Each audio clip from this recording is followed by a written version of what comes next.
Yo yo, xin chào tất cả các bạn khán giả của IELTS FACE-OFF. Ngày hôm nay rất vui khi mà mới giờ này thôi đã rất là đông các bạn gương mặt quen thuộc cũng đã góp mặt cùng với chương trình It's Time to Study IELTS, một livestream học tập trực tuyến sẽ được giới thiệu đến các bạn vào mỗi buổi tối từ thứ hai cho đến thứ sáu hàng tuần và chủ nhật hàng tuần, tức là tất cả các buổi tối trong tuần trừ ngày thứ bảy.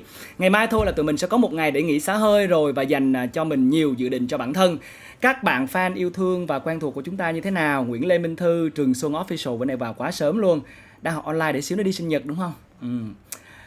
Hello Holly Trần hôm nay cũng vào sớm nè. Hello Nguyễn Thị Hà, hello Kim Sa, hello Diễm Trần, hello Nguyễn Lê Anh Thư, Nhung Đinh, Trần Phương Linh và những gương mặt rất quen thuộc, những học sinh rất là chăm chỉ cứ đều đặn vào mỗi buổi tối thì lại cùng với nhau học vào lúc 8 giờ rưỡi. Có bạn thì phải muộn hơn mới vào, thường là Trường Xuân Official là vào rất là muộn bởi vì là bạn ấy phải học online buổi tối nhiều lắm. Tuy nhiên là cứ học xong cái là vào, có những bạn thì vào ngay từ đầu. Hello No, anh quên tên em luôn á. Sorry tại vì cái nick của em nó ngắn quá cho nên bây giờ anh mới liếc mắt nhìn thấy Hello No, một khán giả rất là quen thuộc. Hello Nhung Đinh và tất cả mọi người. Buổi tối của mọi người như thế nào? Ở Hà Nội bây giờ có vẻ như trời đang có vẻ như là chuẩn bị mưa. Thấy sấm chớp đùng đùng. Thú thật với các bạn là ngày hôm nay mình cũng khá là tủi thân. Lý do là hôm qua mình cũng có chia sẻ với mọi người là ba mẹ ghé thăm. Ba mẹ mình ở Vũng Tàu và bay ra ngoài này để chơi với mình. Đó, mà buổi tối ngày hôm qua vẫn phải livestream đến tận đêm, rồi sáng ngày hôm nay phải thức dậy sớm để làm bản tin nữa. Ngày mai cũng sẽ là một ngày phải dậy từ sớm. Hôm nay cũng có một đứa bạn thân của mình nữa, chắc là tí xíu nữa nó sẽ về thôi. Nhưng mà các bạn thấy đó, tất cả mọi người đều đã đi cả rồi mà chỉ có riêng mình vẫn còn ở lại đây để học bài cùng với mọi người thôi. Cho nên là hãy trân trọng và quý giá từng khoảnh khắc bên nhau nha. Và tối ngày hôm nay thì cũng xin sao đến một admin sẽ thay thế vai trò của bạn Sơn. Sơn Trần đã đi công tác ở trong thành phố Hồ Chí Minh nên chắc là đang đi ăn rau muôn sao tỏi, giống như là cái post ở trên Facebook vậy. Chắc là đi ăn rau muống xào tỏi, đi ăn ốc rồi. Nhưng mà không sao, chúng mình sẽ vẫn học cùng với nhau. Và sẽ có một bạn admin mới tên là Giang sẽ là người trò chuyện cùng với các bạn tối nay. Giang ơi, shout out to em. Anh cũng không biết để các bạn khán giả để đoán xem là Giang là nam hay là nữ nha. Dựa vào những cái dữ kiện mà mình sẽ từ từ sẽ được công bố. Tuy nhiên là Giang ơi, em cũng sẽ cố gắng để tương tác với các bạn thật là nhiều nha. Như là các bạn đang thấy, IELTS FACE-OFF cũng đã chính thức thay avatar. Và cái avatar mới của tụi mình cũng thể hiện rất là rõ cái tinh thần của I agree, tinh thần mà tôn trọng cái quyền hôn nhân cũng như là tình yêu của mọi người, dù bạn là đến từ cộng đồng nào, dù bạn là lesbian, gay, bisexual, trời sấm chớp dễ sợ luôn, bisexual, transgender and queer, bi, LGBT and queer, thì bạn đều có cái cơ hội để được yêu, được mưu cầu hạnh phúc và được giao cầu hạnh phúc với nhau và kết duyên để trở thành một trong những cái mối duyên rất là đẹp. Và các bạn thấy cái mối duyên của các bạn với IELTS FACE-OFF cũng tương tự như vậy. Đó, những gương mặt mà cứ mỗi lần thấy các bạn xuất hiện là mình sẽ cảm thấy rất là đáng yêu, như là Vivian Lee nè, Holly Trần. Đó, những gương mặt mà cứ thấy tên cái thôi là tự nhiên mình thấy ấm áp và muốn học cả buổi tối rồi. Và không muộn chút nào đâu. Ad mới chia sẻ với mọi người là ngày hôm nay ai cũng đi chơi hết rồi, có mình anh vẫn tiếp tục ở nhà để học bài cùng với các bạn. Nhưng mà hôm sau tối nay vui lắm, sẽ có rất là nhiều thứ hay ho thú vị. Ngoài trời thì đang mưa, không biết là ở địa phương của các bạn như thế nào. Và Ad cũng rất là mong muốn là không chỉ là buổi tối để học tiếng Anh cùng với nhau, mà các bạn còn sẽ có cơ hội để được tìm hiểu thêm về bản thân của những người bạn mà chúng ta vẫn hay nói chuyện mỗi buổi tối ở trên mạng, đúng không? Hãy chia sẻ cho mình những thông tin, chắc chắn là S sẽ nhớ. Và trong chuyến hành trình sắp tới của IELTS FACE-OFF với chuyến xe buýt đi khắp Việt Nam diễn ra vào tháng 10 thì các bạn hãy chào đón tụi mình nha. Hy vọng là sẽ được chào đón những vị khách mời sẽ xuất hiện ở trên sóng livestream vào mỗi buổi tối và ở mỗi một tỉnh thành khác nhau. Ok, các bạn đã sẵn sàng chưa? Còn bây giờ thì chúng ta hãy cùng thử xem là tối ngày hôm nay sẽ có những thú vị gì đáng chú ý trong livestream của IELTS FACE-OFF nha. Đầu tiên thì là Musketeer Zone, chắc chắn rồi, sẽ là một chuyên mục tiếng Anh học thuật dành cho tất cả các bạn. Chuyên mục này sẽ khá là sâu và các bạn sẽ được đến với một bài giảng rất sinh động, rất nhiều kiến thức. Và chúng ta sẽ cùng tìm hiểu về cái cách học từ vựng như thế nào cùng với IELTS Musketeers Vũ Hải Đăng 9.0 IELTS. Và ngoài ra thì vào lúc 9 giờ thì chúng ta sẽ cùng đến với một tập đặc biệt của 8 IELTS. Và ở tập này thì cũng là một tập mà được rất là đông các bạn khán giả yêu thích, mặc dù là đã 5-6 năm trôi qua rồi. Tập này featuring hai người bạn của mình, một là anh Phương Mặc Tri và hai là chị Việt Nguyễn. Hai người này đều học ở Harvard, tức là một trong những cái trường rất là danh giá ở tại nước Mỹ đó các bạn.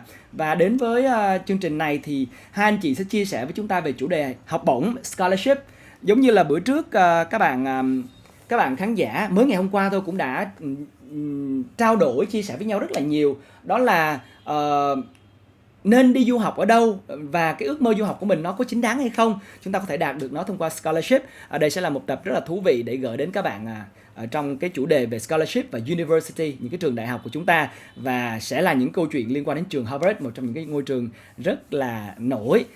Có nhiều bạn ở đây cũng đã comment là nọng tiên rồi nè. Hôm nay có hoa hậu và sẽ có nhiều thứ thú vị khác nữa. Hành trình on the go, rồi có cả một tập Follow Us để cùng khám phá Hà Nội trong một ngày thì nó sẽ có những gì thú vị. Đúng không nào? Thứ 6 rồi các bạn ơi, quẩy lên nào. Nhưng mà hãy nhớ là tinh thần học tiếng Anh của chúng ta cũng vẫn phải luôn luôn có nha. Còn bây giờ thì chúng ta sẽ cùng đến với chuyên mục đầu tiên của chương trình, đó là Musketeer Zone. Và ở trong Musketeer Zone tối nay thì chúng ta sẽ cùng đến với Writing Tips của Musketeer Vũ Hải Đăng. Và nếu như các bạn luôn luôn đặt ra cho mình một câu hỏi lúc bắt đầu học tiếng Anh SOS cho em hỏi là nên học từ vựng trước hay là học ngữ pháp trước, thực ra nó cũng giống như là câu chuyện con gà quả trứng vậy đó.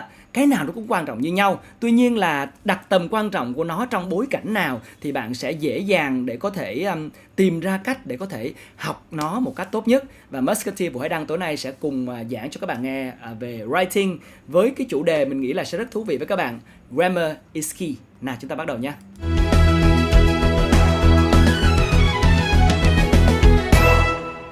Hi, chào mừng các bạn đến với Musketeer Zone, số đầu tiên của IELTS FACE-OFF mùa thứ 3.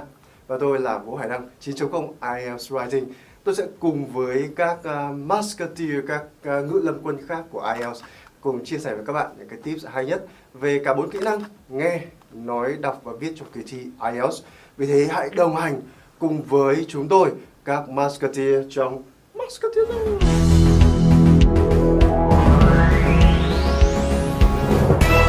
Trong tuần trước, số đầu tiên phát sóng của IELTS FACE-OFF thì chúng ta đã nói về chủ đề Grammar is key. Cái ngữ pháp ấy là một cái chìa khóa để các bạn có thể được điểm cao nói chung trong kỳ thi IELTS, và đặc biệt với kỹ năng viết. Ngày hôm nay đó là cái cơ hội để mình có thể chia sẻ cho các bạn kỹ hơn các cái tips, các cái bài học về writing và cũng như là tại sao grammar is key. So, let's go!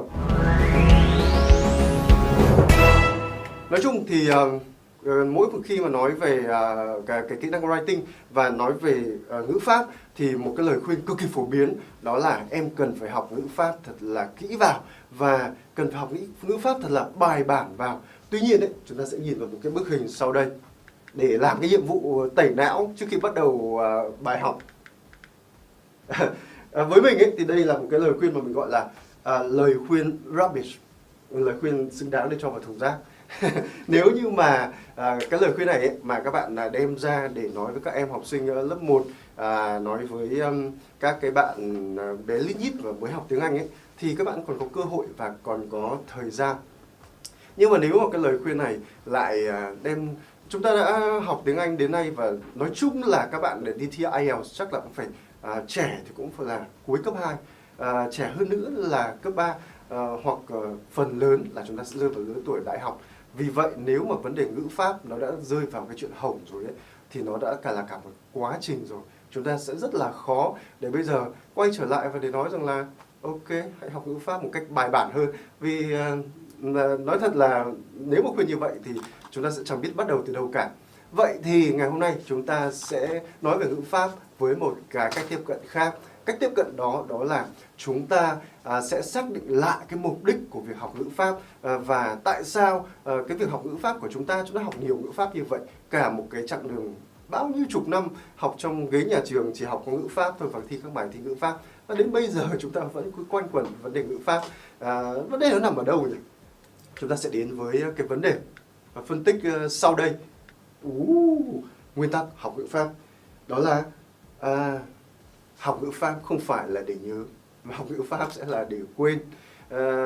Khi mà các bạn nghe thấy cái câu này thì mình nghĩ rằng là sẽ có nhiều bạn cảm thấy rất là vui, bởi vì là ôi thế thì sướng quá, chẳng phải nhớ cái gì cả, học ngữ pháp là để quên cơ mà. Ok, nhưng mà nó không đơn giản là như vậy. Cái điểm thứ hai và nguyên tắc thứ hai của chúng ta sẽ cần nhớ khi học ngữ pháp, đó là chúng ta sẽ học ngữ pháp với nguyên tắc là để hiểu và để tra cứu về sau. Qua các cái bài thực hành ngày hôm nay thì mình sẽ phân tích và hướng dẫn cho các bạn cách để học ngữ pháp theo hai cái nguyên tắc này. Đâu nhỉ?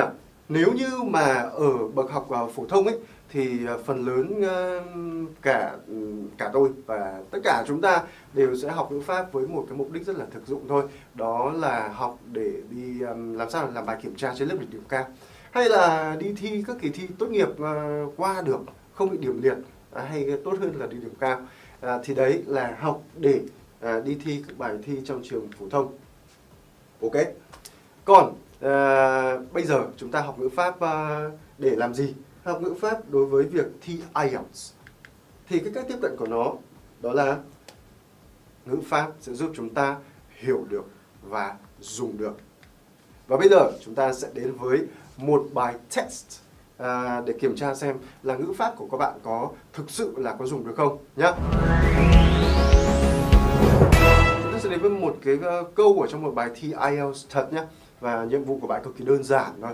Bạn nhìn cái câu này và bạn sẽ comment xem cái câu này có ý nghĩa là gì. Ok. Câu đầu tiên. A là tên của một nhân vật. Và đây là câu của chúng ta. Các bạn nhìn rõ không nhỉ? A is guarded about the role of geoengineering. A is guarded about the role of geoengineering. Các bạn thử dịch đi và comment. Thì cái câu này ấy, về mặt ngữ pháp của nó, chúng ta sẽ nhìn thấy cái từ ở đây là từ guard. Nghĩa gốc của cái từ này và cái nghĩa quen thuộc của cái từ này ấy, đó là gì nhỉ? Bảo vệ. Ví dụ như là vệ sĩ là bodyguard, thì ở đây là bảo vệ. Đây là trạng thái bị động, tức là ai đó được bảo vệ. Ai đó được bảo vệ về cái vai trò của geoengineering. Được hiểu rằng là cái khoa học kỹ thuật giúp can thiệp vào khí hậu. Ok, đó câu này. Ai đó này được bảo vệ này, về vai trò của cái geoengineering. Đó là cái câu của chúng ta dựa trên một cái nền tảng. Chúng ta dựa vào hai loại ngữ pháp. Một, passive voice, tức là dạng ngữ pháp bị động. Và thứ hai nữa là guard, cái nghĩa gốc của cái từ này. Thế nhưng mà ghép lại thì nó lại không ra nghĩa của cái câu này, và nó không giúp cho mình sáng tỏ về cái câu này hơn. Ok, bởi vì ấy, trong câu này cái tricky thing about it, cái điểm khó của nó đó chính là guarded ở đây nó đã gọi là nó tách rời cái nghĩa gốc rồi, và nó ở đây nó mang một cái vai trò mới ở trong câu. Nó không phải là dạng thức bị động nữa, mà đây chính là một tính từ. Và nghĩa của cái câu này, nghĩa của từ này đó là careful, rất là thận trọng trong việc nói về một cái điều gì đấy, trong việc bình luận về một bình phẩm về một điều gì đấy. Vì thế đây là câu này sẽ được hiểu rằng ông A này, ông ấy rất là thận trọng và dè chừng khi nói về vai trò của geoengineering, được không nhỉ? Vừa rồi thì chúng ta đã trải qua những cái ví dụ, trải qua một cái ví dụ trong bài thi IELTS thực tế, để chúng ta refresh lại mục đích của mình khi học ngữ pháp của thời điểm này, thời buổi này. Đó là gì? Ngữ pháp rất là đơn giản thôi. Bạn có học, bạn có được 9-10 phẩy trong trường phổ thông đi chăng nữa, nhưng mà khi mà đọc, ví dụ đọc cái câu vừa rồi ấy, bạn không hiểu được, bạn không dịch được nó sang tiếng Việt. So what's the point? Mục đích học ngữ pháp để làm gì? Đấy, đúng không nhỉ? Và vì vậy nên là chúng ta sẽ cùng hợp nhất lại với nhau trước khi bước sang phần test thứ hai. Đó là mục đích của học ngữ pháp, đó là phải hiểu văn cảnh. Hiểu rồi gì? Có thể dịch ra cho em nhỏ của mình nghe, cho bố mẹ của mình hiểu được. Đó là tiếng Anh. Chúng ta sẽ đến với phần 2, các ví dụ trong đời sống. Again, hãy dịch các câu này ra sang tiếng Việt này, và input your translation into the comment section. Hãy đưa cái phần dịch của mình vào phần comment, được không nhỉ? He called his wife collect. He called his wife collect. Hãy dịch đi, xem chúng ta sẽ sau đó so bản dịch và so gọi là cuộc thi bốc phét, xem ai bốc phét giỏi hơn. He called his wife collect. Ok, đây chính là một cái câu các bạn sẽ thấy rằng là nó chẳng có cái từ gì mới cả. Với phần lớn chúng ta là như vậy, đến cái thời điểm này mà chuẩn bị thi IELTS. Ví dụ như là call là gọi điện này, wife là vợ này, collect là tận dụng, tận thu một cái gì đấy, sưu tập một cái gì đấy. Anyway, trong trường hợp này, nếu như mà bạn dịch collect là tận thu, tận dụng thì nó không có nghĩa. Và nó không mang lại cho bạn cái mục đích cuối cùng, không giúp bạn decode, tức là giải mã cái câu này. He called his wife collect. Collect ở trong văn cảnh này nó là một trạng từ. Trạng từ là bổ nghĩa cho động từ. Và trạng từ là tăng cái sắc thái ý nghĩa cho một cái câu. Đấy. Và trong trường hợp này collect nó mang một cái nghĩa hoàn toàn mới. Đấy là he called his wife collect. Mình gọi điện cho người khác. Nhưng mà người trả tiền cước phí điện thoại là cái người nghe ấy. Vì vậy trong trường hợp này ấy, vợ là người phải trả tiền. Ok. Hãy xem lại các bản dịch của mình xem là đó là tác phẩm bốc phét thượng hạng ở mức độ mấy sao. Được không nhỉ? Từ đây đi tiếp. Câu thứ hai.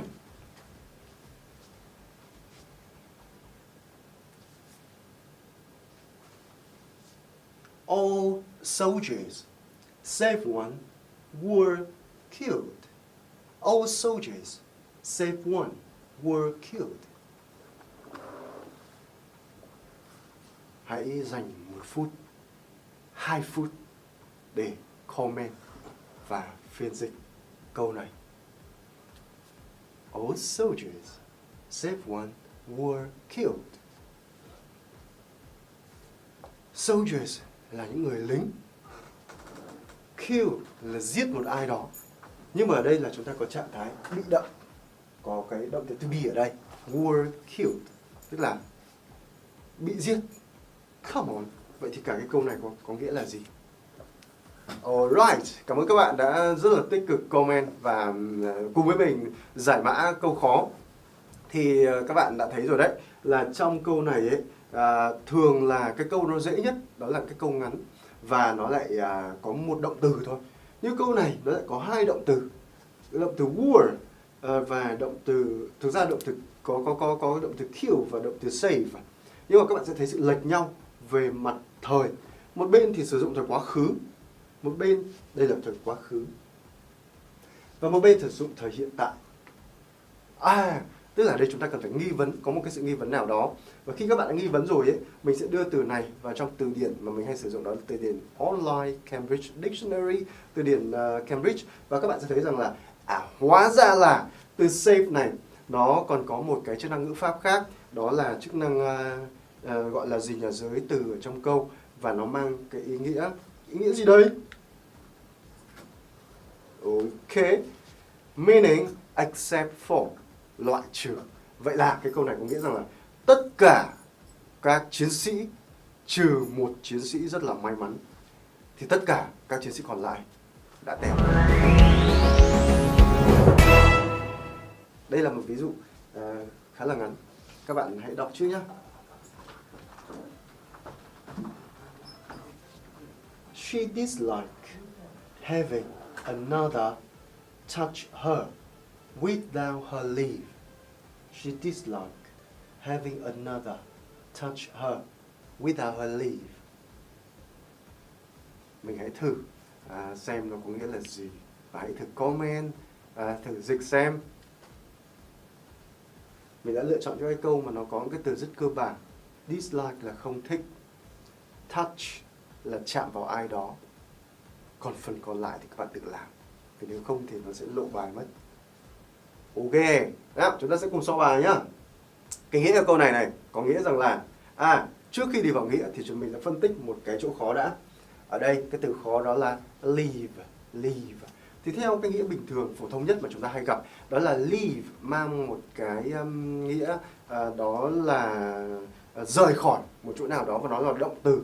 Thế nhưng mà trong trường hợp này, without, sau without là một danh từ, và sau cái her là cái tính từ sở hữu, chỉ là của cô ấy, thì đây là her leave, sự rời đi của cô ấy. Come on, nó không có nghĩa. Và vì thế again, chúng ta phải tra từ điển. Và sau khi các bạn tra từ điển rồi ấy, các bạn sẽ thấy là leave mang nghĩa danh từ. Và với danh từ ấy, nó có nghĩa gì đây? Từ điển đâu? Đây rồi. Leave is a noun meaning permission, đó là sự cho phép. Và vì thế câu này có nghĩa rằng là cô ấy ghét người khác. She dislike having another touch her. Cô ấy ghét cái việc mà người khác chạm vào cô ấy mà cô ấy không cho phép. Ai mà chẳng ghét, không phải chỉ cô ấy. Ok, và đó là phần thử thách của chúng ta trong IELTS Musketeer Zone. Các cái chuyên mục hàng tuần về IELTS trên fanpage của IELTS FACE-OFF. Các bạn hãy cùng với các Musketeer đồng hành với các kỹ năng, 4 kỹ năng nghe, nói, đọc và viết của kỳ thi IELTS. Chào mừng các bạn quay trở lại với Musketeer Zone. Và vừa rồi chúng ta đã học với cách ứng dụng ngữ pháp khi đọc. Hãy nhớ rằng là ngữ pháp là để hiểu. Và khi đọc không hiểu ấy thì chúng ta sẽ có một biện pháp sau đây. Thực ra là có 3. Cách 1, cách 2 và cách 3. Đây là cách 1, tra từ điển. Cách 2, oh my god, tra từ điển. Và cách số 3 cũng là tra từ điển. Đó là cách duy nhất mà chúng ta làm. Ok, được chưa nhỉ? Sau đây mình sẽ chuyển sang một phần mới, đó là cách ứng dụng ngữ pháp khi viết. Và đây là một phần mà các bạn sẽ cảm thấy rất thú vị vì sẽ có một số tip rất là hay, chưa được chia sẻ ở đâu cả, để các bạn có thể tự kiểm tra ngữ pháp của mình khi viết. Cách ứng dụng ngữ pháp khi viết với 2 cái nguyên tắc sau đây, đó là chúng ta sẽ chỉ viết ra những cái gì mà mình biết.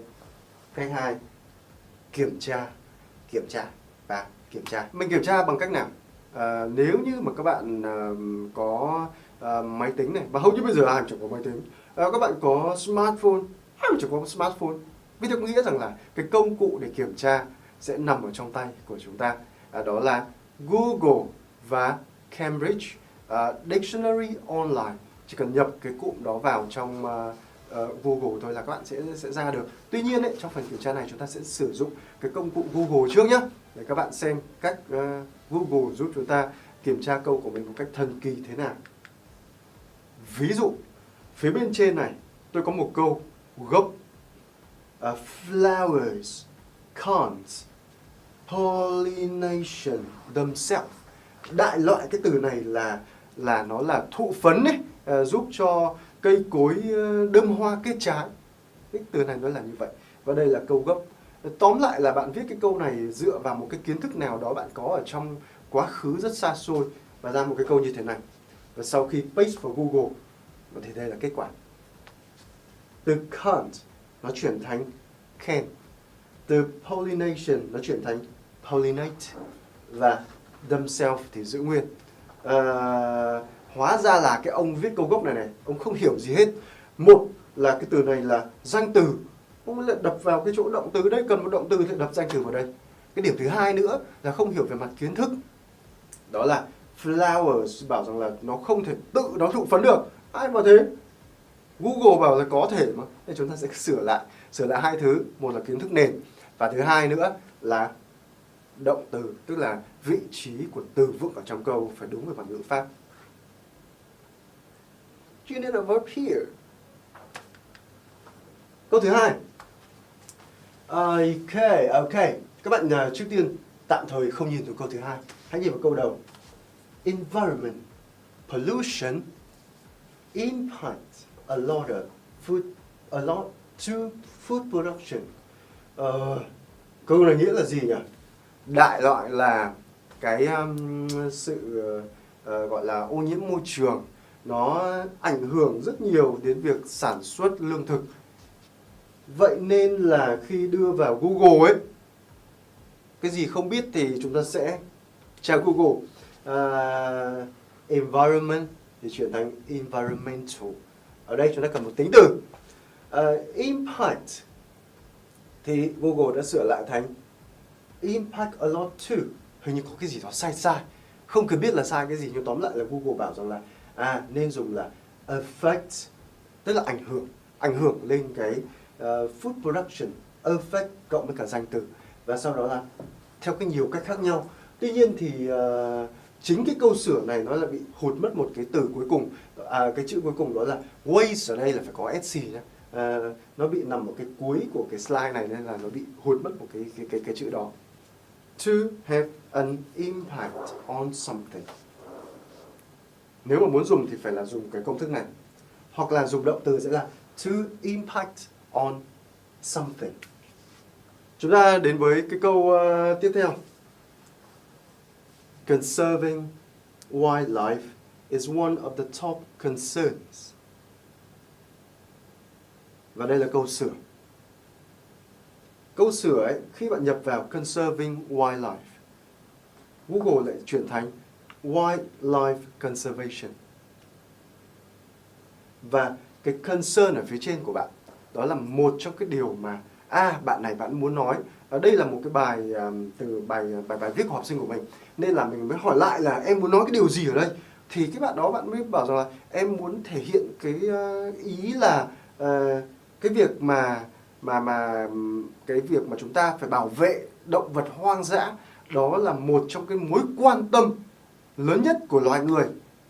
Oh my, thế là khi mà bạn viết thành cái câu như thế này thì người ta sẽ hiểu sai cái ý của bạn. Người ta sẽ hiểu rằng là cái việc mà chúng ta bảo vệ động vật hoang dã là một trong cái điều đáng lo ngại nhất. Đấy, one of the top concerns. The top of concern cũng là sai, nhưng mà đây là cái câu gốc mà nên nó có thể sai. One of the top of concern hoặc top concern là cái điều đáng lo ngại nhất. Thì cái thực ra ấy, nó không phải là, nếu mà bạn muốn diễn đạt cái ý gốc của bạn, đó là một cái điều đáng quan tâm nhất.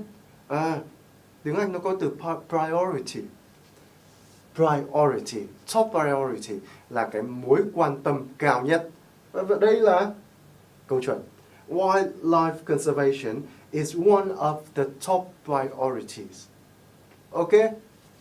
Hy vọng là các bạn đã nhìn thấy được một số cái cách để chúng ta có thể xử lý được ngữ pháp khi mà đọc. Đọc thì cần phải sử dụng từ điển để hiểu thật là rõ. Hiểu được rồi ấy, test thử lại một lần nữa bằng cách dịch sang tiếng Việt. Còn khi viết thì sao? Một là phải viết những cái điều bạn thực sự chắc chắn. Và hai là viết xong thì kiểm tra. Và kiểm tra bằng tra Google. Thế thôi. Ok. Và đây là Musketeer rồi. Trong phần tiếp theo của buổi ngày hôm nay, các bạn cũng đã nhìn thấy ở trên màn hình lúc này, đó chính là chữ tài nguyên học liệu này. Đây là một cuốn sách ngữ pháp mà với mình nó là thần thánh, bởi vì cứ động đến cái gì mà về ngữ pháp mình cũng đều có thể tra được từ trong cái cuốn này. Thú thật là mình đã mua nó từ rất là lâu với cái giá không thể tưởng tượng được, chỉ có tầm 30-20 nghìn gì đó thôi. Nên là đấy là một cuốn sách, không biết bây giờ nó còn ấn bản hay không, đó là Understanding and Using English Grammar. Ở các thành phố lớn như là Hà Nội, thành phố Hồ Chí Minh ấy, các bạn có thể mua được các cuốn sách ngữ pháp rất là dễ dàng bằng cách đến các hiệu sách. Còn ở các tỉnh xa thì phải làm thế nào đây? Đây là Cambridge Dictionary, cái trang từ điển rất là thần thánh này, miễn phí, ở đâu có wifi là chúng ta có thể vào được cái từ điển này để tra từ điển.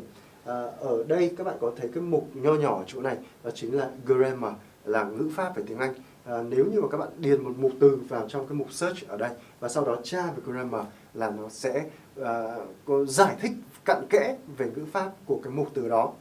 Một cái trang web thứ hai mà các bạn có thể sử dụng đó là Grammar Bank, gọi là gì nhỉ? Ngân hàng về ngữ pháp. Đây là một cái trang Grammar Bank.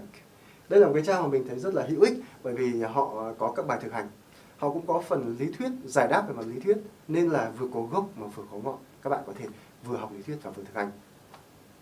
Và cái trang web thứ ba đó là một cái trang web mình cũng rất tin tưởng của Hội đồng Anh, British Council, dạy về tiếng Anh. Như đây là cái trang chuyên về các cái chủ đề ngữ pháp.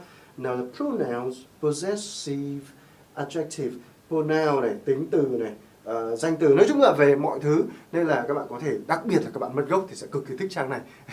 vì nó rất là cơ bản, rất là dễ và rất là dễ hiểu và dễ hiểu. Các bạn có câu hỏi gì không? Hãy comment. Đây rồi.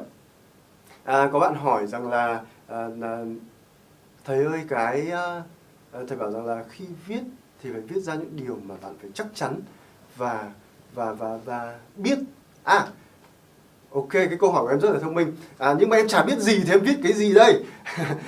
Cái câu hỏi này ấy, mình được hỏi rất là nhiều rồi. Và cái đáp án của mình rằng là nếu như em không biết gì ấy, thì em hãy viết tiếng Việt. Em đừng vội viết tiếng Anh làm gì cả. Và khi mà em viết tiếng Việt ấy, em hãy viết theo kiểu của tiếng Anh. Đó là hãy luôn luôn viết để trả lời một cái câu hỏi nào đó. Câu hỏi thì em lấy ở trên mạng rất nhiều các đề thi IELTS. Em có hiểu câu hỏi đó trong tiếng Việt hay không? Em dịch cái câu hỏi đó ra tiếng Việt và em viết cái lập luận của mình ra tiếng Việt theo kiểu của tiếng Anh. Kiểu của tiếng Anh thế này này, nghĩa rằng là một câu thì nhiều nhất là có 2 vế thôi, viết nó gọn nhẹ thôi.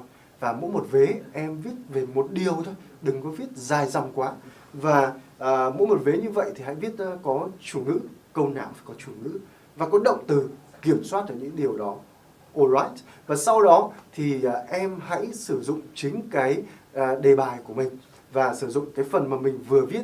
Chẳng hạn như là em viết về ô nhiễm môi trường thì em sẽ có thể sử dụng Google Translate để tra về cái từ khóa là ô nhiễm môi trường thì nó ra là environmental pollution, và nó ảnh hưởng lên đời sống của con thú vật, đời sống của thú hoang dã. Em tra Google Translate nó sẽ ra là wildlife, wild animals, và nó là impact on wild animal. Em nhập những từ khóa đó vào Google và thế là họ sẽ ra những cái bài về cái chủ đề đó. Em chỉ cần đọc 1-2 bài thôi là, nhưng mà đọc lúc này đọc đừng có vội vàng quá, không hiểu thì tra từ điển thì em sẽ tìm được ra những cái thứ mà em cần. Đó là cái quy trình viết khi mà mình không có gì cả. Và khi không có gì cả ấy, không biết từ, không biết ngữ pháp ấy, viết cái gì đây? Viết ra những cái điều sai để ngẫm những cái sai. Oh no, không, hãy viết ra tiếng Việt, tiếng mẹ đẻ của mình trước, và sau đó tra cứu, sau đó đọc thêm. Câu hỏi thứ hai có liên quan đến cái gì? Có rất nhiều câu hỏi về kỹ năng nghe, kỹ năng nói, kỹ năng đọc. Thôi hỏi các musketeer khác đi, bởi vì mình chuyên về kỹ năng viết nhiều hơn. Thầy Đặng sẽ trả lời về kỹ năng viết. Em hỏi về cách để chúng ta, tại sao em cứ bị chấm ngữ pháp, em sử dụng ngữ pháp khó mà cứ bị điểm kém, đúng không nhỉ? Đúng rồi. Mình cũng rất thích câu hỏi này, bởi vì là cái câu hỏi của em ấy, nó đánh trúng vào một căn bệnh của các học sinh, tất cả các thế hệ học IELTS. Đó là một cái hiểu lầm rất sai và rất nghiêm trọng là muốn được điểm cao thì chúng ta cần phải sử dụng ngữ pháp khó. Thì hôm nay một lần nữa, hình như câu hỏi này mình đã trả lời trong mùa trước rồi, nhưng mùa này lại trả lời lại, đó là không phải đâu. Thay vì là sử dụng ngữ pháp khó ấy, thì để được 6.5 trở lên, bạn hãy cố gắng làm sao sử dụng cái gì nó đơn giản, nhẹ nhàng, nhưng mà phải chính xác 100%. Phần lớn ấy, chúng ta không được điểm cao bởi vì không phải chúng ta không dùng được ngữ pháp khó đâu, mà là vấn đề là chúng ta không dùng được đúng và chuẩn xác ngữ pháp dễ. Vì thế nên là hãy xem lại cái số Musketeer ngày hôm nay và quán triệt một tinh thần, đó là tinh thần sử dụng ngữ pháp chắc chắn, đơn giản và dễ dàng đối với bạn. Sẽ còn rất nhiều cái điều thú vị với các Musketeer khác ở trong Musketeer Zone. Ngày hôm nay đó là Grammar is Key, và đó là phần của mình, Vũ Hải Đăng, 9.0 IELTS Writing. Hẹn gặp lại các bạn trong Musketeer Zone trong các tuần tới, đều vào thứ 5. Đừng quên theo dõi số tiếp theo của IELTS FACE-OFF với một nhân vật cực kỳ đặc biệt. Mà xin bật mí một chi tiết nhỏ thôi, đó là một ca sĩ rất thú vị. Okay, that's all for now. Bye bye.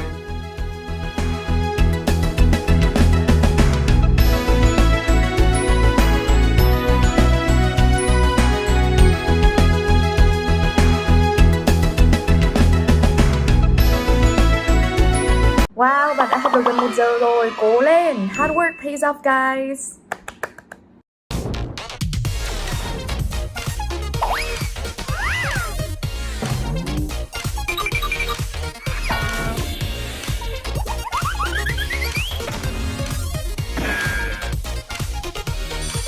Now it's time to study IELTS. Các bạn thân mến, như vậy là chúng ta đã vừa đến với bài giảng đầu tiên của Musketeer Vũ Hải Đăng về cách sử dụng từ vựng, học grammar như thế nào. Hy vọng là các bạn đã có được những cái thứ hay ho và bổ ích. Ngày hôm nay thì mình cũng không có muốn để cho các bạn học nhiều đâu, bởi vì cũng là thứ 6 rồi, nhưng mà học ít nhưng mà nó phải thật là chất. Hy vọng rằng những cái bí quyết vừa rồi của Musketeer Vũ Hải Đăng cũng sẽ giúp cho các bạn có được thêm nhiều động lực để học ngữ pháp hơn mà không có bị đau đầu nữa, đúng không ạ? Và mình cũng rất là vui khi mà thấy các bạn vẫn đang tiếp tục chia sẻ rất là nhiệt tình. Ví dụ như là bạn Trinh Grace hỏi là hồi xưa có chuyên gia nước ngoài đến uni suggest các website tài nguyên, nhưng thú thực là không có động lực. Đó, hy vọng là bây giờ thì có động lực. Có bạn đại học nào đang có dùng trang Reader để tính số sách đã đọc làm các trắc nghiệm nội dung hay không? Rồi có các câu hỏi của bạn Nhất Lâm nữa. Hello Trịnh Quang Trường, hello Nguyễn Thị Hà và Hoàng Kim. Sơn Sirius, nhắc đến hai cô cậu này, Vân Min và Sơn Sirius hiện nay đang ở đây nè mọi người. Các bạn thấy không?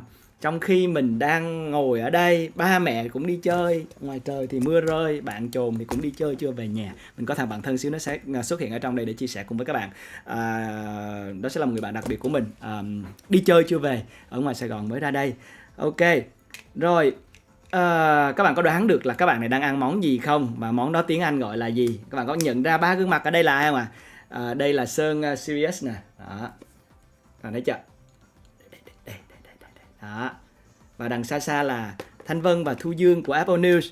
Mai em thi rồi cho em xin ít vía với bạn 1G KKK. Rồi các bạn ơi, các bạn nhà mình ơi, mình tỏa vía khắp nơi đi. Tỏa vía khắp nơi cho bạn 1G KKK. Không biết tên là gì mà hơi khó. Hot pot. Đó, lẩu hot pot bức tường công nhận đẹp quá. Mình đoán đây là lẩu dê. Bởi vì chỉ có lẩu dê thì chúng ta mới ăn với anh thấy ở trên bàn có mì. Rồi cái nồi này là nồi của kiểu lẩu dê nè các em. Đó. Nhìn mà thèm. Mà rất là tủi thân. Đố các em biết tủi thân là gì, các em comment nhanh nè. Hồi nãy anh chào em rồi mà khu boy ngày nào cũng bắt vô chào hoài vậy hả? Thiệt luôn á, ngày nào cũng bắt vô chào. Cho nên là không biết là các bạn chào có bị mệt không. Thôi, khu boy, đây là phần này là của em nè, khu boy. Khu boy ơi. Khu boy có nghe anh nói không khu boy? Nè. Góc kiểm tra bài cũ, một từ mới mà bạn đã học được trong bài học ngày hôm qua là gì? Comment ngay nhá. Góc em bị rớt mạng á. Nghe lại. Một từ mới mà bạn đã học được trong bài học ngày hôm qua là gì? Comment ngay nhá. Góc kiểm tra bài cũ, một từ mới mà bạn đã học được trong bài học ngày hôm qua là gì? Comment ngay nhá. Góc kiểm tra bài cũ, một từ mới mà bạn đã học được trong bài học ngày hôm qua là gì? Comment ngay nhá. Tủi thân là self-pity. Self tức là cái mình tự làm gì đó. Còn pity là cảm giác tiếc. Đó, thì self-pity là tủi thân. Nhiều người nói là tủi thân là tủi khỉ. Self-pity là monkey. Không phải đâu nha. Ok, còn bây giờ thì chúng ta cũng đã đến khung giờ để đến với một tập đặc biệt của IELTS FACE-OFF. Các bạn sẽ cùng đến với một cái câu chuyện liên quan đến university, tức là những cái trường đại học. Tối ngày hôm qua tụi mình vừa mới nói về việc là ở cái môi trường học ở Anh hay là ở Úc hay là ở nước nào đó khác, ở Mỹ gì đó nó tốt hơn. Họ nói tốt hơn như thế nào? Thực ra không có gì gọi là tốt hơn đâu. Chỉ có điều là chúng ta sẽ mở rộng các cơ hội của mình như thế nào ở những môi trường đó. Và những môi trường đó tạo ra chúng ta cái cảm giác chuyên nghiệp như thế nào. Đó thì hy vọng trong tập này thì hai nhân vật rất là đặc biệt đến từ trường Harvard sẽ chia sẻ cho các bạn những cái động lực. Mình nghĩ đó sẽ là những cái động lực rất là lớn để cho các bạn có thể giành được những quyết tâm. Nãy giờ vẫn để hình tụi này à? Thôi để hình. Bộ môn bắn cung. Đọc comment chút xíu rồi mình vào phần đó nha. Self-pity, chị Dương cũng bảo thế à? Chị Dương giỏi quá, kêu chị Dương về làm Apple News đem. Lẩu bò tiếng Anh là gì? Chắc là beef hot pot. Prime Minister là thủ tướng. Ủa gì vậy? Sao tự nhiên? Các bạn comment rất nhiều từ luôn, phải đọc luôn nha. Chắc là cũng sẽ dành thời gian để đọc các cái comment của các bạn, bởi vì các bạn đang phần kiểm tra bài cũ, đúng không? Cho nên là anh cũng sẽ dành thời gian để đọc comment của các bạn để coi nó có hiện lên không. Ủa? Bạn đợi xíu nha. Các bạn có nghe được nhạc chưa? Trời ơi, thật là ghen tị với các em á. Các em đang đi ăn rất là nhiều đồ ăn ngon. Ủa tại sao Ủa lạ, tại sao các cái comment của anh nó không hiển thị được hết? À đây rồi, chúng ta cùng thấy nha. Tournament là cuộc đời. Ủa nhưng mà hình như là Hà đây các bạn nhớ là phải đúng chính tả nha. Hà viết sai chính tả rồi. Tournament cuộc thi. Novice, entry level, beginner. Đó. Từ này hay nè. Đó. Jackerfoy. Đây. Tất cả các bạn đều nhớ từ này. Wow. Low bow. lẩu bò, đang đi ăn lẩu bò. Humblest, ok, humblest của Vivian Lee, từ này dễ thương đúng không? Beef stew, beef stew, stew là bò hầm, beef stew là bò hầm, beef hot pot là lẩu bò, offense bằng crime nè, Archery là bộ môn bắn cung nè, confirmation letter là sự xác nhận, giấy thư xác nhận. Đó, condemn bằng criticize nè, prime minister là thủ tướng, hands-on experience là kinh nghiệm, trải nghiệm thực tế, straight là khốn khó, back breaking là làm còng lưng, role model là hình mẫu, nhiều quá, relief package là gói viện trợ, cứu trợ, cái này là học từ Apple News nè.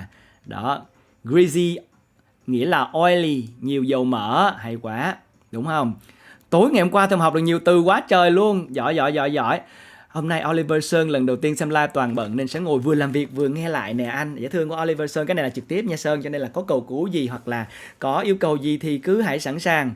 Nimble là nhanh nhẹ. Rồi, ok, các bạn đều là những bạn rất là giỏi. Nguyễn lên thư comment gì lift, ok. Impose a regulation là đề ra, đưa ra những chính sách quy định. Đó, này hay nè, don't count your chicken before the eggs have hatched. Đó, impose sanction on, làm lệnh trừng phạt. Đối với ai? Đó. Rồi, ok, bây giờ thì chúng ta sẽ... Đó, các bạn vẫn comment là Chelsea đang ăn, vẫn comment được chứ. Các bạn nó đa nhiệm lắm, nhiều khi nó còn comment nhiều tên khác nhau á. Biết đâu được Vivian Lee là Sơn Sirius, hoặc là Trịnh Quang Trường chính là Thanh Vân. Anh không biết được nha, xã hội này đảo điên lắm, cho nên là các bạn hãy cho mình thấy được là các bạn đa dạng như thế nào, dễ thương như thế nào và thú vị như thế nào, giống như là cầu vồng lục sắc mà chúng ta đang thấy ở avatar của IELTS FACE-OFF. Còn bây giờ thì quay trở lại cùng với chủ đề của 8 IELTS ngày hôm nay. Chúng ta sẽ đừng quên là sẽ có rất nhiều những cái thông tin về các trường đại học sẽ được chia sẻ bởi hai nhân vật rất là xịn của IELTS FACE-OFF mời đến ở trong mùa 1 của 8 IELTS. Đó chính là Phương Mặc Tri và Việt Nguyễn. Và ngoài ra thì chúng ta sẽ gặp Hot Girl Ma Bích Ngọc đến với phần Voice of the Week và sẽ cùng gặp lại một IELTS expert được vạn người mê là Dan Ruel. Nào các bạn sẵn sàng chưa? Chúng ta tiếp tục bắt đầu với khung giờ của 8 IELTS.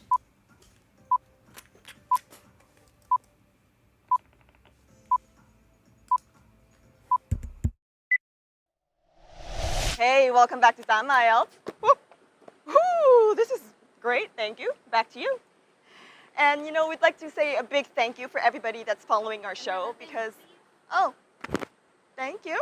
And that people think that we are so educational, that people love our show so much. And you know, as people who work on the show, we're so happy about that. So thank you guys so much. I wonder what the topic is today. I see pencil case, laptop, thank you. But I wonder what the topic really is about today. You know, we've had so many people requesting for different topics. Oh, thank you. And now I finally get to know. The topic today is on university. I know the perfect pair who's going to give us some insight into university on the IELTS exam. And they are people that have been very successful in their university applications. And these are two people. And of course, before we meet them, I'm going to prepare a little bit of the script. But we're going to meet them right now, okay?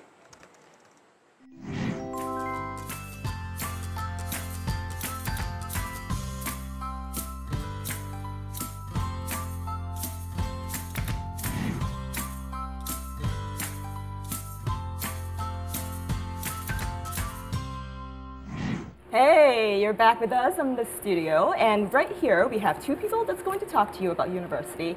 They are quite experienced because they've spent the majority of their time in a university environment. So let's welcome Phương Mặc Tri and Việt Nguyễn into the studio. Thank you guys for coming. Thank you for having us. Thank you. So why did you spend so much time in school? That's an interesting question. I think the quickest answer is maybe I enjoy school and I find myself doing well in my studies. But part of the reason why I have spent so much time in school is because each of the stage of my education has been around a different area. And so it keeps me interested in terms of the research that I do and the kind of knowledge that I gain from my studies. What about you, Vic? I think for me, I generally say it's because I was always bad at making friends and I like to be in libraries a little bit more. But also because I like Tree, I love learning. And the things that I wanted to study has been a little bit more long and involved. Like the process of becoming a doctor is very long. So it's kept me in and about libraries and schools.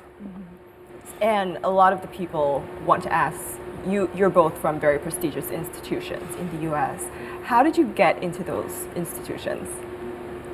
So I actually had never thought about going to one of these fancy schools. I went to a state school for undergraduate. So it really wasn't part of my trajectory per se. It wasn't like a dream that I dared to dream even.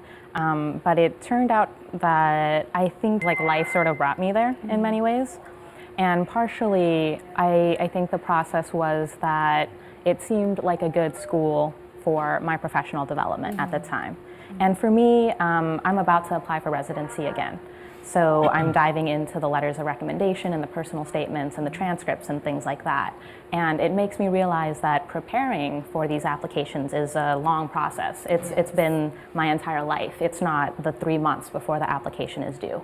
So I think it's a process of learning for myself what I care about and what matters, building the relationships that can help me in that process of developing the skills necessary to progress academically or professionally. So the story on my part is a little funny because I grew up in Central Square, Cambridge, which is about a 15-minute walk from Harvard University. Yeah. But growing up and going to high school, we always thought of Harvard Yard, which is the area where a lot of the classes and the students lived in dormitory. We thought of Harvard Yard as just a yard that we walked through to get to Harvard Square to hang out and have fun. Because in high school, we just hung out in Harvard Square a lot. Yeah. But the short story is that after junior year, we have to take the PSAT back in my days. And after getting your score, if you get a certain range, the schools will send you a catalog. And so I received a catalog that summer, and the Harvard brochure looked very nice. So I started having a different image of what Harvard Yard stood for. And so that sort of inspired me to study hard for the test to be able to prepare myself for the application. But one of the honest truth about why to pursue these prestigious schools is that in America at least, these are the schools that have the most resources. And Harvard has a very good financial aid package. Program. And so if you're a student who work hard to get yourself to the stage of being able to have good test scores or a good resume, you are providing an opportunity for yourself to have a chance to get an education for free. And so that is one of, I think, a great incentive for young people to think about. I think one of the main goals that a lot of the Vietnamese students right now, when it comes to choosing a university, it is what can I do or what can I study so that I can be financially stable and I can make the most money. And I think on the one hand, that is a real thing they have to think about to sustain their families. But on the other hand, I think there should also be room for us all to think about what we like to do, what we're passionate about, and where we see ourselves as people in the long term. Not with what career, but with what we're going to be doing. I think it's more important. And I think you guys reflected that idea very, very well in your decision, to pick whatever to study in university. I was just going to say, I think I actually, coming back here this time, I have a lot of hope that people can pursue different interests and find a way to make it financially sustainable. Like as we're becoming a much more like global world, there's a lot more investment for different ideas and different thoughts that may not be so conventional. I think I was building on your last point and also trying to connect that to your sort of reflection that in the rapidly developing economies, there's certain skill sets or experiences that are valuable, and young people want to acquire those kind of skill sets in order to get a job or provide for their family, their future, to advance for career advancement. There's a lot of valuable experience from observing how life works on the street. Absolutely. And part of the community work I was doing at the time was learning how to listen to people, because people will have different pressures, stress, and sort of challenges that face them in their community, in their individual lives, or with their jobs. And one of the way that one can gain sort of there's both like sort of the intellectual, the high level analytical skills, and there's also soft skills such as emotional intelligence or the ability to interact, make people feel comfortable when you meet someone new. And a lot of the soft skills are actually not maybe stressed in the education system here, in the sense that actually one of the most successful, I think, thing that one can prepare oneself for is coming into an elite university. You're going to meet a lot of people not from the same background as you. You're going to meet people with very totally different, maybe, ways to communicate, maybe different sort of socioeconomic background. And you're going to be in touch with them, and you have to communicate with them through your 4 years. So one way is sort of how does one prepare oneself to be able to listen, to be able to be, at time get into conflict. And maybe in Vietnam, sometimes conflicts is not so good. Everyone wants to agree and sort of just like have fun and just take it easy. Yes. But actually conflict is something that in the American university system, it's a growing process. So I think conflict is actually linked to leadership too, and the ability to handle conflict, listen, and also to still maintain a friendship or a relationship through conflict. It's something that me and Vic may have some experience too in the past year. I think to bounce off on Tree's idea about leadership, I think one of the values of taking leadership positions or trying to engage with these problems is actually it develops empathy, like an ability to recognize how difficult it is to lead. So regardless of whether or not you ultimately come to like lead a corporation, you might be able to negotiate the difficult interprofessional relationship a little bit more. There's this idea by like an author and anthropologist, I think. Her name's Ann Fadiman, and she writes about like standing at the shoreline. She wrote a pretty well-known book called When the Spirit Catches You and You Fall Down, and she mentioned how her role as a writer, standing at the cusp between the family's losses and the doctors, was like the shoreline between the ocean and the sand, and how there at those points of turbulence is where you can see the most dynamic changes and the most movement, and there is where you can see both the ocean and the land, So to not, for me it's always been inspiring to not shy away from things that are difficult or uncomfortable, because they can be growing moments.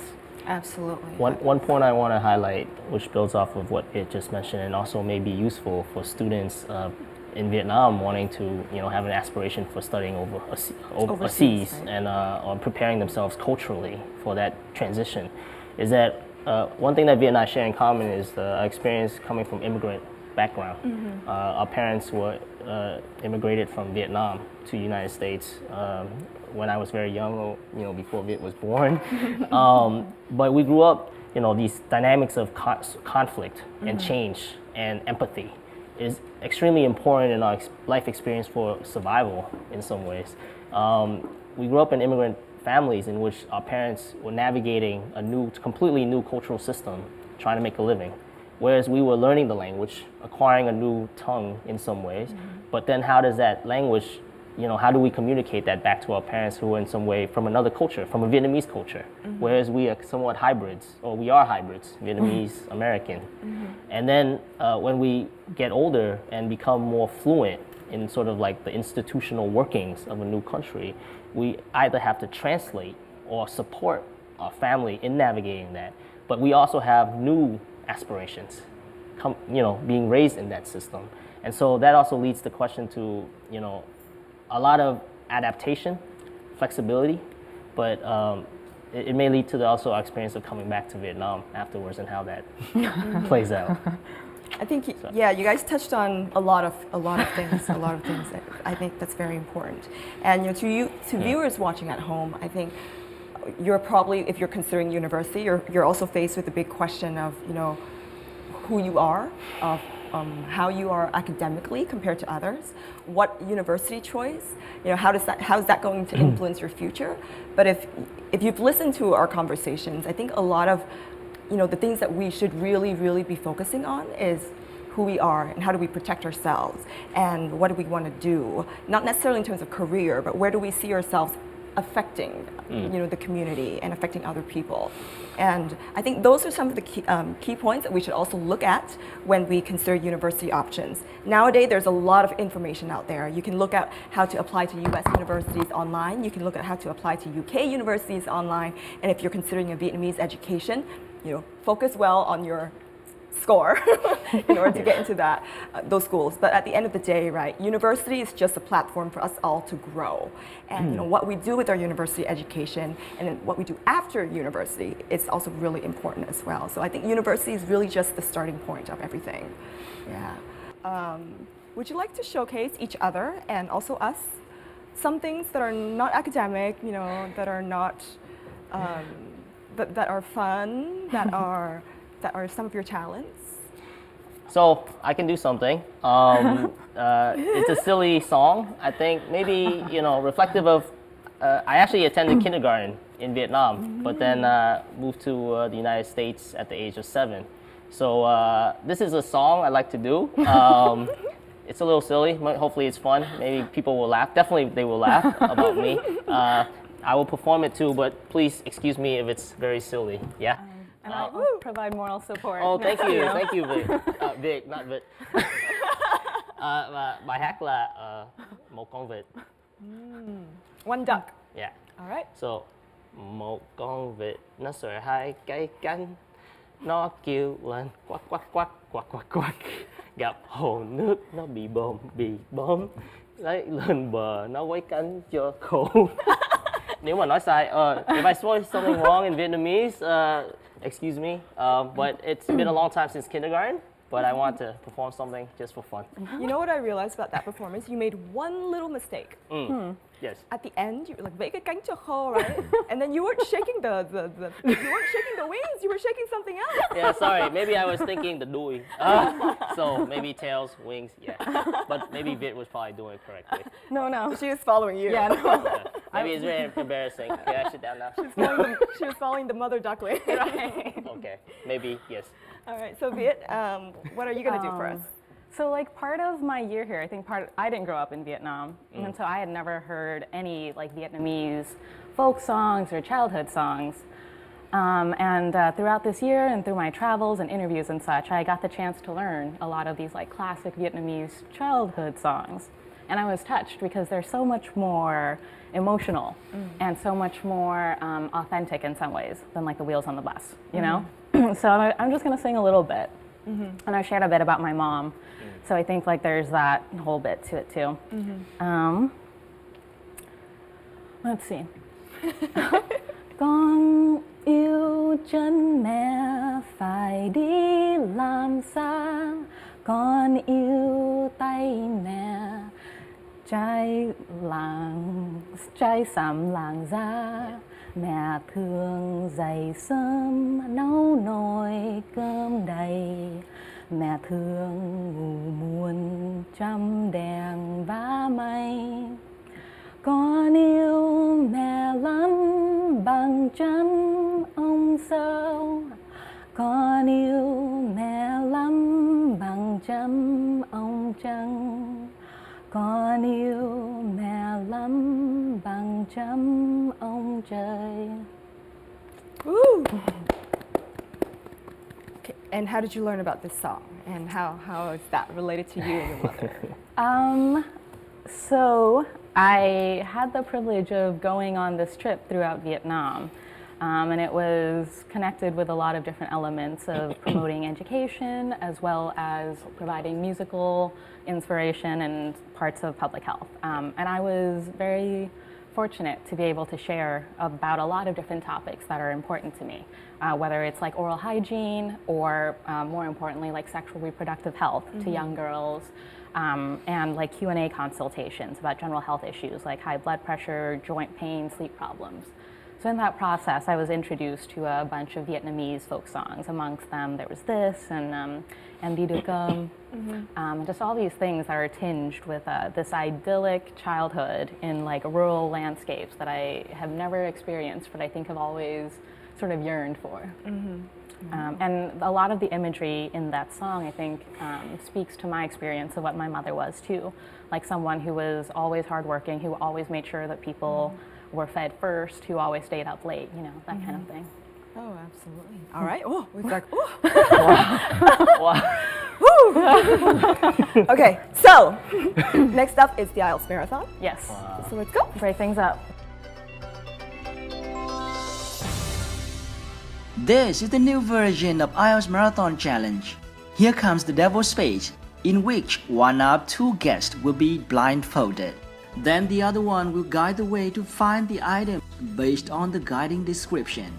Moving on at the monitor, a set of speedy IELTS questions will be ready to challenge you. Calm down, don't freak out.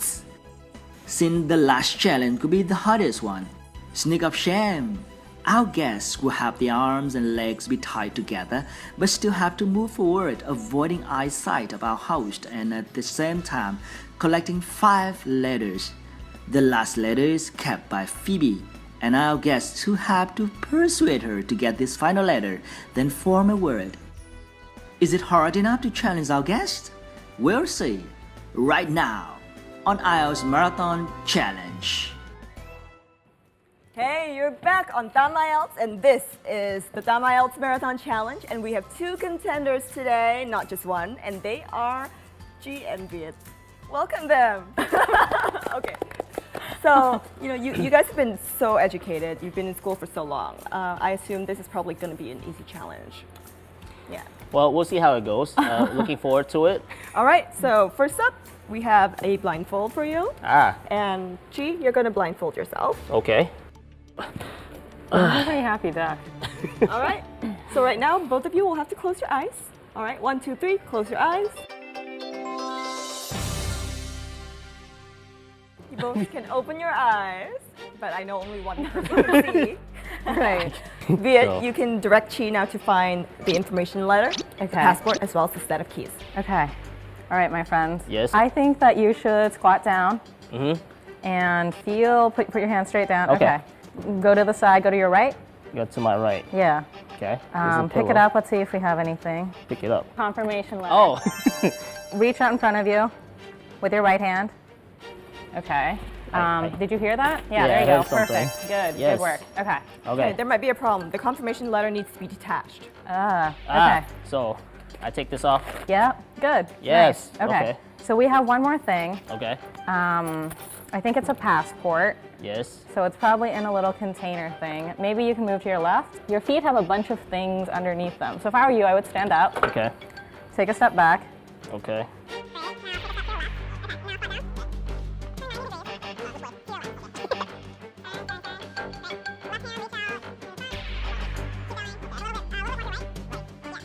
It looks like a wallet. Open it. There's a big zipper. Okay. This is good teamwork. Was it easy? No, is this? Yes. Yes. You got all 3 things. Okay, got now, it. now you got to direct him to come give it to me. Oh, okay. All right. All right. Okay. So rotate. Yes. Probably this Wait, way. wait. Turn another 90 degrees to your right. To my right. Walk straight. Okay. Whoa. Whoa. Good. I Okay. need to find Phoebe. Stop. Turn to your left. Okay. Great. How many degrees? There you go. Walk Okay. straight. Okay. Take slow steps because you will come to a platform.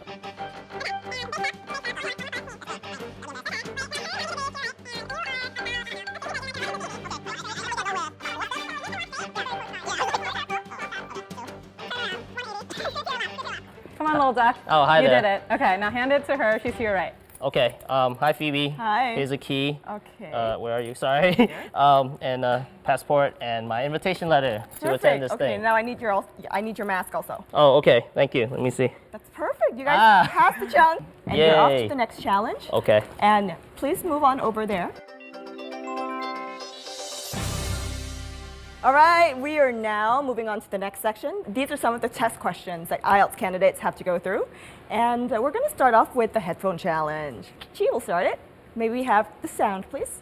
You will hear the organizer of a rock festival talking to the exhibitors and performers at a planning meeting. Good evening, everyone.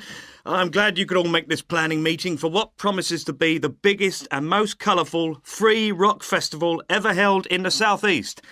So whether you're a performer, a craft exhibitor or an artist, we all extend a big welcome to you. Could we turn first to the plan so I can familiarise you with the layout of the site, which, as you know, is an old football stadium. We're really lucky to have so much space this year. You can see the main gate at the bottom of the plan. Have you found it? That's where most visitors will enter. It's also the entrance for those taking part in the craft fair. We've set the stalls just inside the gate on the left in a circle. I believe the craft fair would be in number 1 here. You're absolutely correct. And Yay. now, Viet, you just need to find one mistake very quickly. Number 14 in section 2. Why is this wrong? They're giving us letter choices, A through Q, and X is not in that option. Absolutely. All right, we go on to the next section, which is the paraphrase challenge. You guys can work with each other to just to choose 3 letters and come up with 3 synonyms. Okay. Reducing, annually, and what would you? Okay. For annually, one can also use yearly. Reducing could also be decreasing. Measures, we can also say other means. It's accepted. So next up is the pronunciation challenge. Each of you is going to read one sentence, and we have an automatic voice recognition system that's going to recognize your voice. And the system needs to recognize one full sentence before we can move on. All right. Okay. It can come from either one of you. Okay. All right. I will take the first sentence. The program awards grants to U.S. faculty and professionals approved to join the specialist roster. They will engage in short-term collaborative projects of eligible institutions in over 140 countries worldwide. Funds are from the U.S. Department of State, Bureau of Educational and Cultural Affairs. Participating host institutions cover grantee in-country costs. All right, you guys passed. Now that you're done with all of the challenges, congratulations and step up here. Great. High five. Good job. That was a very, very, very fast. We are moving on to the final challenge, and it is called the sneak of shame. All right, take it easy and good luck. Thanks. Okay, welcome back. This is the sneak of shame. And if you're wondering why these people had their hands and legs tied together, and that's because we're going to have a game, a race of statues. And you're going to basically teamwork again to try to pick up these letters on the floor while being tied together, okay? Okay. And of course, every time I turn around on the count of 3, you have to freeze in whatever direction or Okay. whatever posture that you're in until I turn my back to you. Okay. All right, we're gonna start now.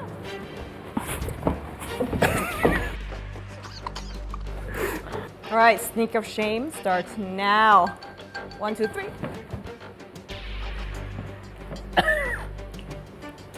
1, 2, 2.5, 3. Ooh. 1, 2, 3. How does it feel to be hand and leg tied together? Uncomfortable. I think this counts for my yoga workout for the day. Might be true. We're almost there. 1, 2, 3. 3. Okay, all right, you're very close. I think you're almost there. 1, 2, 3. You gotta tag me, huh? Don't forget to tag me. 1, 2, 3. 1, 2, 3. Okay, I'm tagged.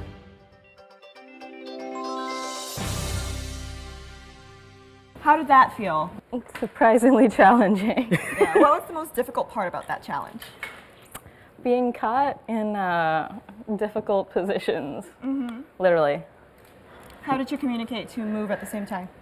We had a strategy, but it didn't quite work. Eventually you got it. So, Yes. all right, so right now you have 5 letters in your hands. Yes. Yes. I have the final letter.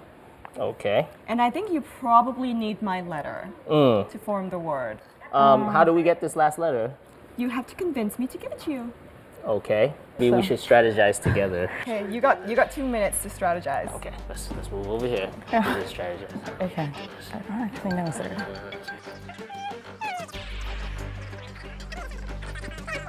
Okay.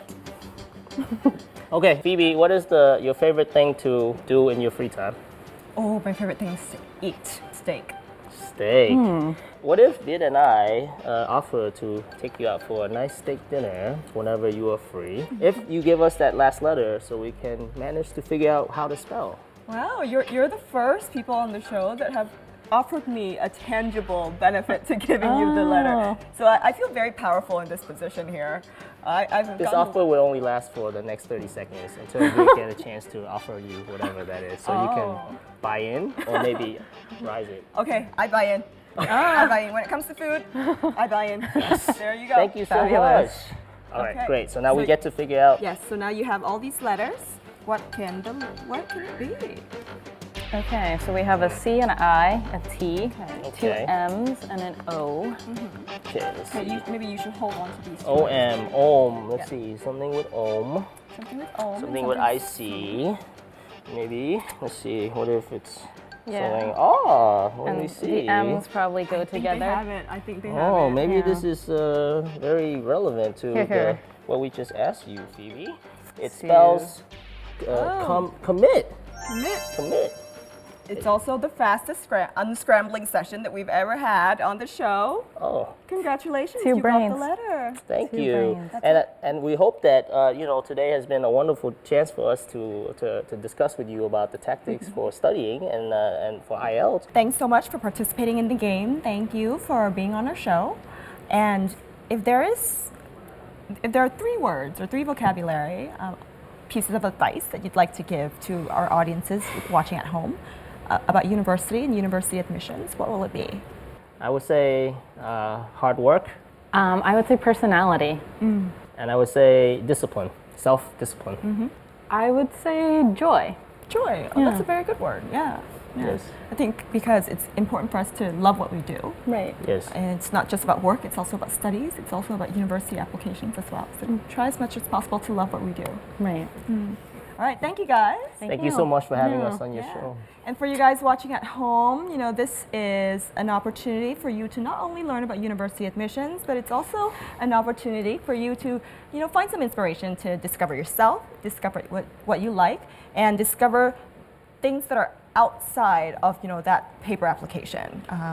And make full use of your application and your university decision. Thank you. And guys, next up is the idioms of the week section, and we know that you always love that section. And just a sneak peek, this time the idioms of the week is going to be talking about university. So stay tuned, don't go away. Idiom of this week. With flying colors. If you do something such as pass an exam with flying colors, you do it very successfully. Next on Tám IELTS, here comes our talented hot girl Mai Bích Ngọc. She will be chosen for Stars to IELTS this week. Go girl, hope you can hit it at your best. And of course, you cannot miss the useful comments, unique tips from our most wanted British Council IELTS expert, Reup. Also, Voice of the Week coming last but not least. Too many things to be excited. Stay tuned for the next part of Tám IELTS. We'll be ready right now. Hey, welcome back to the studio. And of course, with every Tám IELTS episode, we have to have an expert on the show for you. And the expert is basically going to show all of us what really goes on inside the examiner's mind when the examiner might be talking to you. So we have our very, very, very familiar IELTS expert in the studio today, Reup. Hi Phoebe, how are you doing? I'm good, how are you? Very well, thank you. So the topic today is university. Tell us a little bit about, the university students, because I do know you work with a lot of 17, 18-year-olds. How are they in Vietnam, and how do they normally make their university decisions in your experience? Well, I think in general, Vietnamese students are really, really dedicated. I think, especially compared to me when I was a student, I wasn't that passionate about my education. I think looking back, I could have done a lot more work in my studies, but I think most Vietnamese students are really take advantage of the opportunity And they do a lot of extra work to improve their English language, for example, and these other skills. So I think, in general, Vietnamese students are really dedicated, hardworking students. In the next section, we're going to meet one hot girl who has been quite successful in her academic studies. Oh. And that's the reason why she's popular, because she's not only a good student, she's also pretty and she also dances. Oh. So let's take a look at her performance this week and let's see who she is. Sure. All right, guys, let's take a look at Mai Bích Ngọc performance.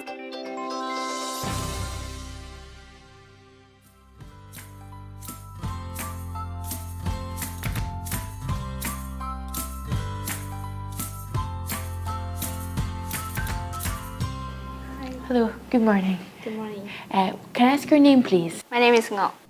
Can I get your identification, please? Yeah. Okay, thank you, that's fine. Thank you. Now, in this first part, I'm just going to ask you some general questions. What nationality are you? As you can see, I am Vietnamese. What part of your country are you from?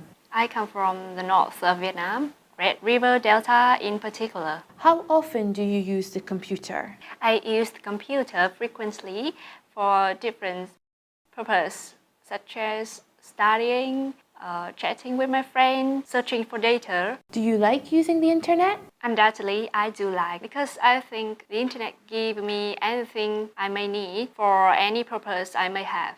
Now I'm going to ask you to talk about a topic for 2 minutes. Yes. You have 1 minute to prepare and make some notes. Here's some paper and a pen for making notes. And here is your topic. Yes. Okay? I'd like you to describe a typical day at work, school, or college.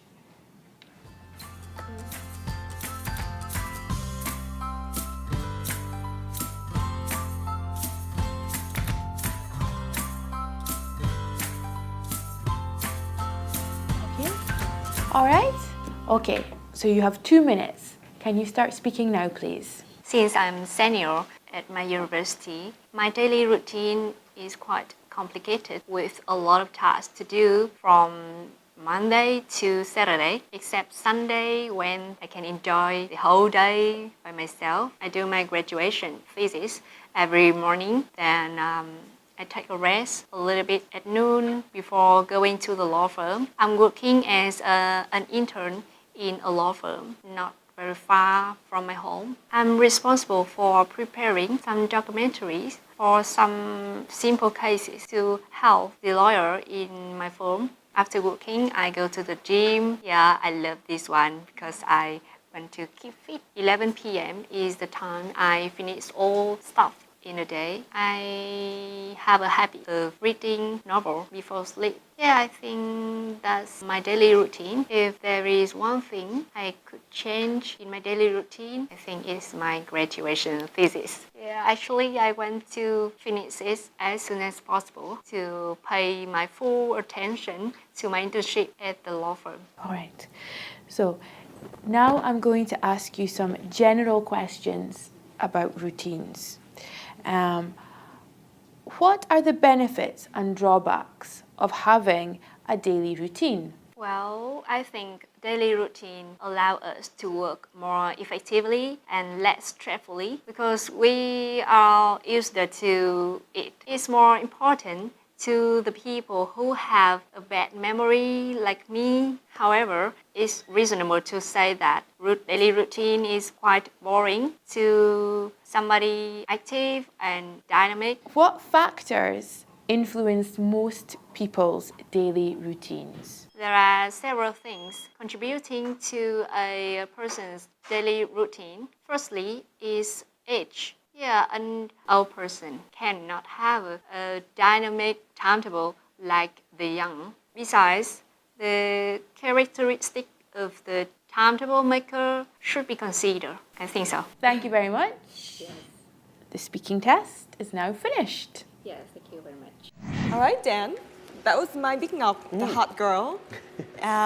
What do you think of her performance? I think she was actually quite good. The one thing that I'd really recommend for her to improve on is really explaining her answers more. I noticed at the beginning of the test, some of her answers were really short. And in the real IELTS test, the examiner would ask a follow-up question. So, you know, which part of your country are you from? The north. They might ask something in more detail. So instead of just answering the question directly, you should always explain more, like why, more, you know, where, who, etc. But I will say her pronunciation I thought was quite clear. I was very impressed with her pronunciation. Although her speed of speech is a bit slow, she is able to get through. She's not stopping too often to think of language. Right. So it's a little bit slow, but she is able to give all, you know, enough ideas. And she did get much better in parts 2 and 3, where she was explaining in more detail. But I think my advice for her would be longer answers in part 1, and also maybe a little bit more advanced vocabulary would help.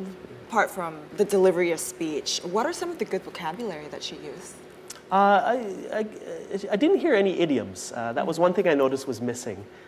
So normally I'd comment on some good idioms that I heard, but I didn't actually hear any idioms from that one. But she does have enough vocabulary to cover all of the ranges of questions. But I was waiting for some of that really less common or idiomatic vocabulary, but I didn't hear too much of it. Right. So let's see what she thought about her performance. Sure. All right, Ngao, how many points do you think you have? I'm not sure about this, but I hope that is 7. Yeah. So she said that she estimates to have a 7.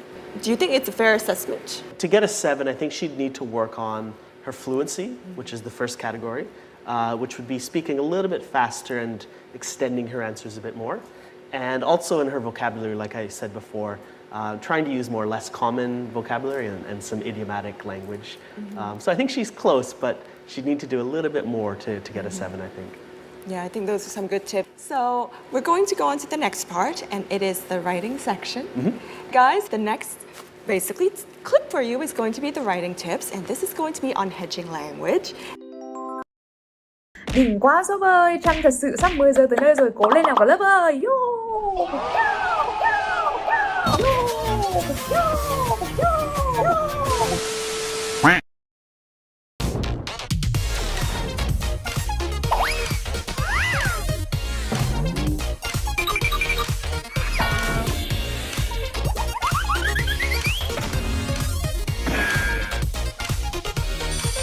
Now it's time to study IELTS.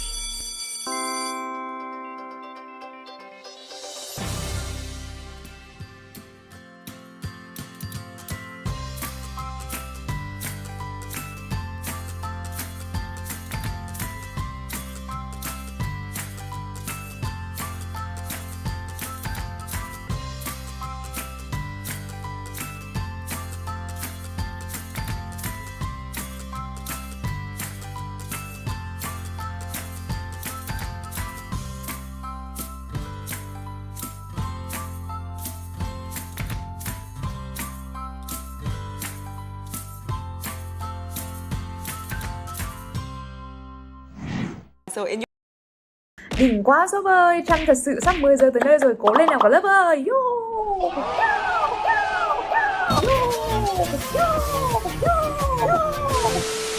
your opinion, what is really hedging in the IELTS? Hedging basically means using language so that you're not too strong. So for example, if I say, it will rain tomorrow, it means I'm 100% sure. But hedging you might say, it could rain tomorrow. It might rain tomorrow. It's probably going to rain tomorrow. So that you're a little bit less strong in your opinions. And for IELTS, it's really important because if you're making a prediction about the future, you don't want to be too strong. So instead of saying, for example, the effects of this are, you might say the effects of this might be. So what are some of the hedging vocabulary that people can remember, people should remember, in order to portray this? Sure. Most, in English, we call them modal verbs. So modal verbs are things like may, might, could, possibly, probably. And there's degrees, right? So you have possibly, probably is a bit stronger than possibly. But basically modal verbs. And in English, there's quite a few. So may, might, could, possibly, probably, etc. All right, so that was the writing tip on hedging language. And guess what? It's time for my favorite part of the show, I think. Yeah, it is also my favorite part of the show, the Voice of the Week section. The next Voice of the Week, the one this week, is going to come from a country that is just a little closer to you than to Vietnam, maybe. Okay. And it's England. Oh, England, okay. Yes. He is a Vietnamese student studying in England. Oh, very nice. Yeah. So, Doug, if you're watching, you're up this week. Stay tuned and see yourself on TV. So I would like to talk about a project that I took part in a few months ago in March 2016, just before I had my Easter holiday. My friends and I made a video called What Do Foreigners Think of Vietnam? And there were a number of people involved in this project. 2 or 3 of my friends played the role of the cameraman, whereas I was the idea creator and the video editor who published the video, the finished video, on social media platforms like Facebook and YouTube. In the project, we asked people from a number of countries and a wide range of different backgrounds, such as Libya, China, Nigeria, Britain. There are also people coming from different religious backgrounds like Christianity, Islam, and Hinduism. The question for foreigners was when I mentioned Vietnam, what could be the first 3 things that appear in their mind? And it came as a surprise for me that the majority of foreigners actually mentioned the Vietnamese food, people, students, Vietnamese rice, clothing, and obviously the Vietnam War. Some of them even see Vietnam as a very attractive tourist destination. The video was a good opportunity for me to have a subjective idea of what Vietnam looks like in the eyes of foreigners. It was also a good way to make friends with people from different backgrounds, and most importantly, the project improves my ability to create professional videos. So I really liked that delivery. I think it was very clear. I thought it was very genuine. Yeah. Very, very good delivery of speech. It felt very ad-lib. So ad-lib means something where you don't prepare too much in advance. So although it seemed like he had some notes maybe, but most of the time it seems like he was speaking very spontaneously, which I really admire, because a lot of people, for these things, it's very easy to write a script and just read the script, but it seemed very ad-lib. Yeah, so I think you mentioned a really important point, because when we take the IELTS exam, it is eventually for us to know how to speak English, and one part of being able to speak any language is the ability to ad-lib, right? Exactly. The ability to speak about anything, anytime, anywhere without having a script. Because when we do write out a script, it helps us initially in the beginning, but then at the end, it doesn't sound natural. Exactly. I think when a lot of people are practicing for IELTS, they tend to do it in an unnatural way.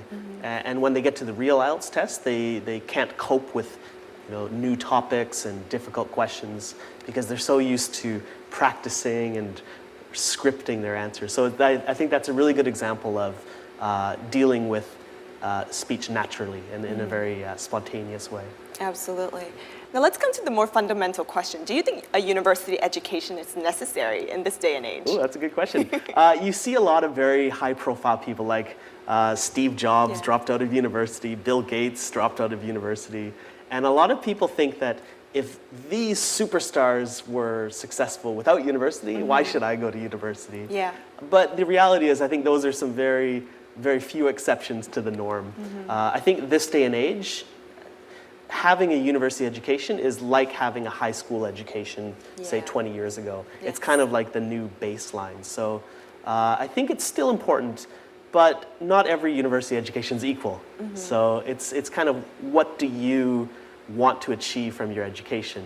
You could just go to classes and take exams, or you could really benefit from it and do extra activities, volunteer work, clubs, etc. So it really depends what you want from your education. Right.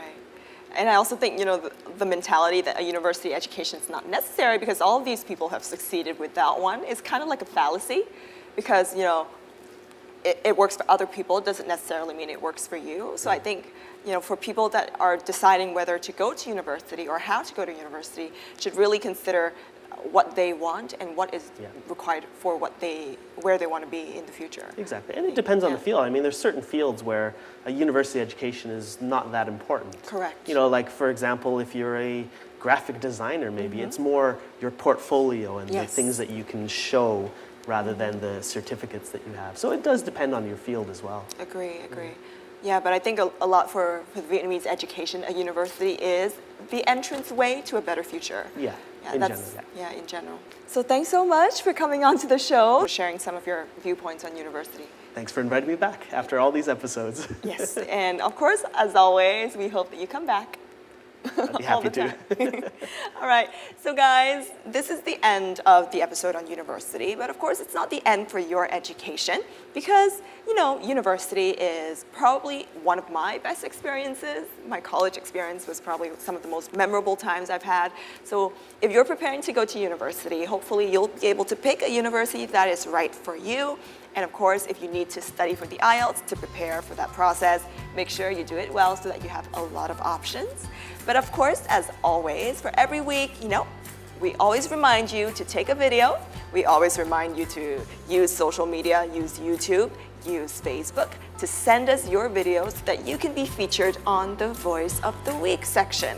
So for next week, we hope to go through all of your videos and feature you again.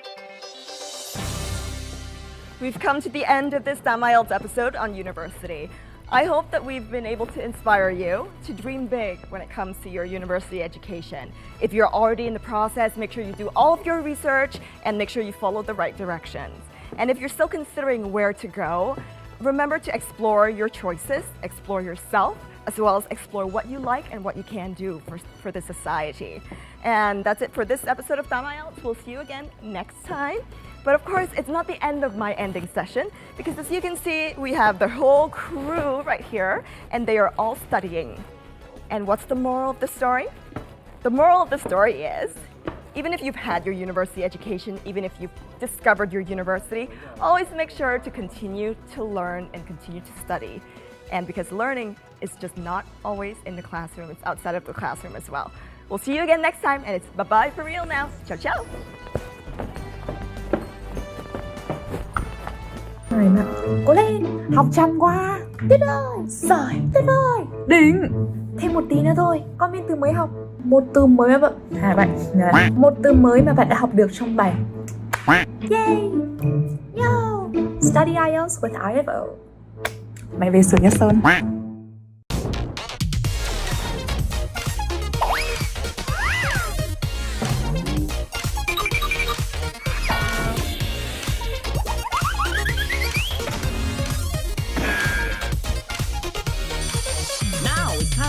Study IELTS.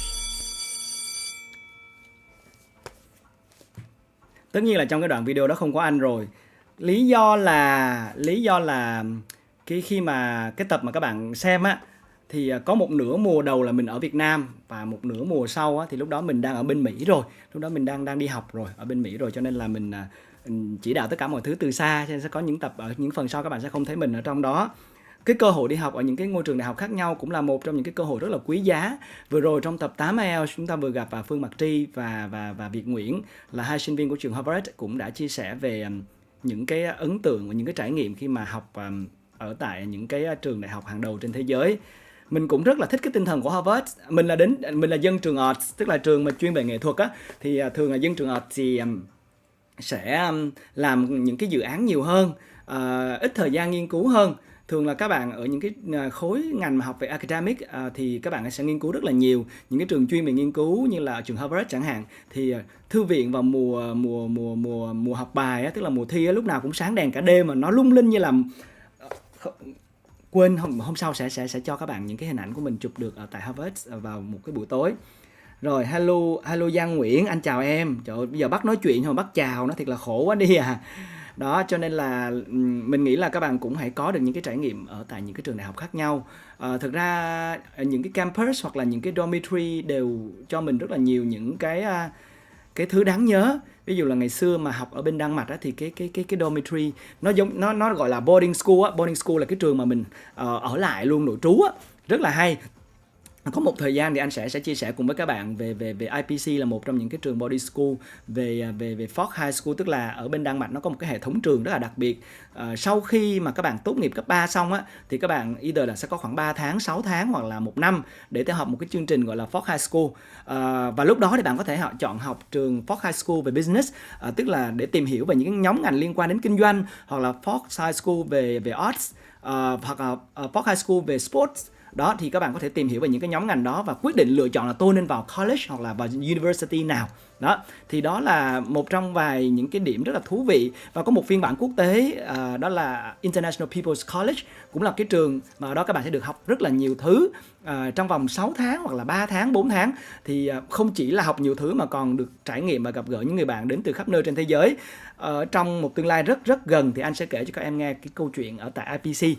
Hy vọng rằng là chúng ta sẽ có được một cái cú hích và anh sẽ giới thiệu những cái bạn giỏi và có nhiều tiềm năng để nhận được scholarship của IPC để có thể đến với Đan Mạch, quốc gia rất là xinh đẹp ở Bắc Âu, và trải nghiệm với rất là nhiều bạn bè quốc tế đang có mặt tại đây. Ok, còn bây giờ nói chuyện với các bạn chút xíu. Nãy giờ các bạn cũng đã no con mắt cùng với rất là nhiều những cái từ vựng liên quan đến đồ ăn và ẩm thực. Tí xíu nữa mình sẽ lại tiếp tục đến với đồ ăn và ẩm thực. Còn bây giờ thì để xem nào, chúng ta sẽ có phần tiếp theo, cũng sẽ là một bài giảng nữa nha. Nhưng mà bài giảng này sẽ thú vị hơn rất là nhiều. Sẽ đem đến cho các bạn một cái bài nói chuyện speaking sample của Eric đổ với những cái trải nghiệm liên quan đến đi showbiz. Hy vọng rằng đây cũng sẽ là một gợi ý cho các bạn. Chúng ta sẽ học một chút xíu nữa thôi trước khi chúng ta đến với những cái câu chuyện truyền cảm hứng. Nào, các bạn đã sẵn sàng chưa? Đó là Musketeer, Eric đổ và một bài speaking sample.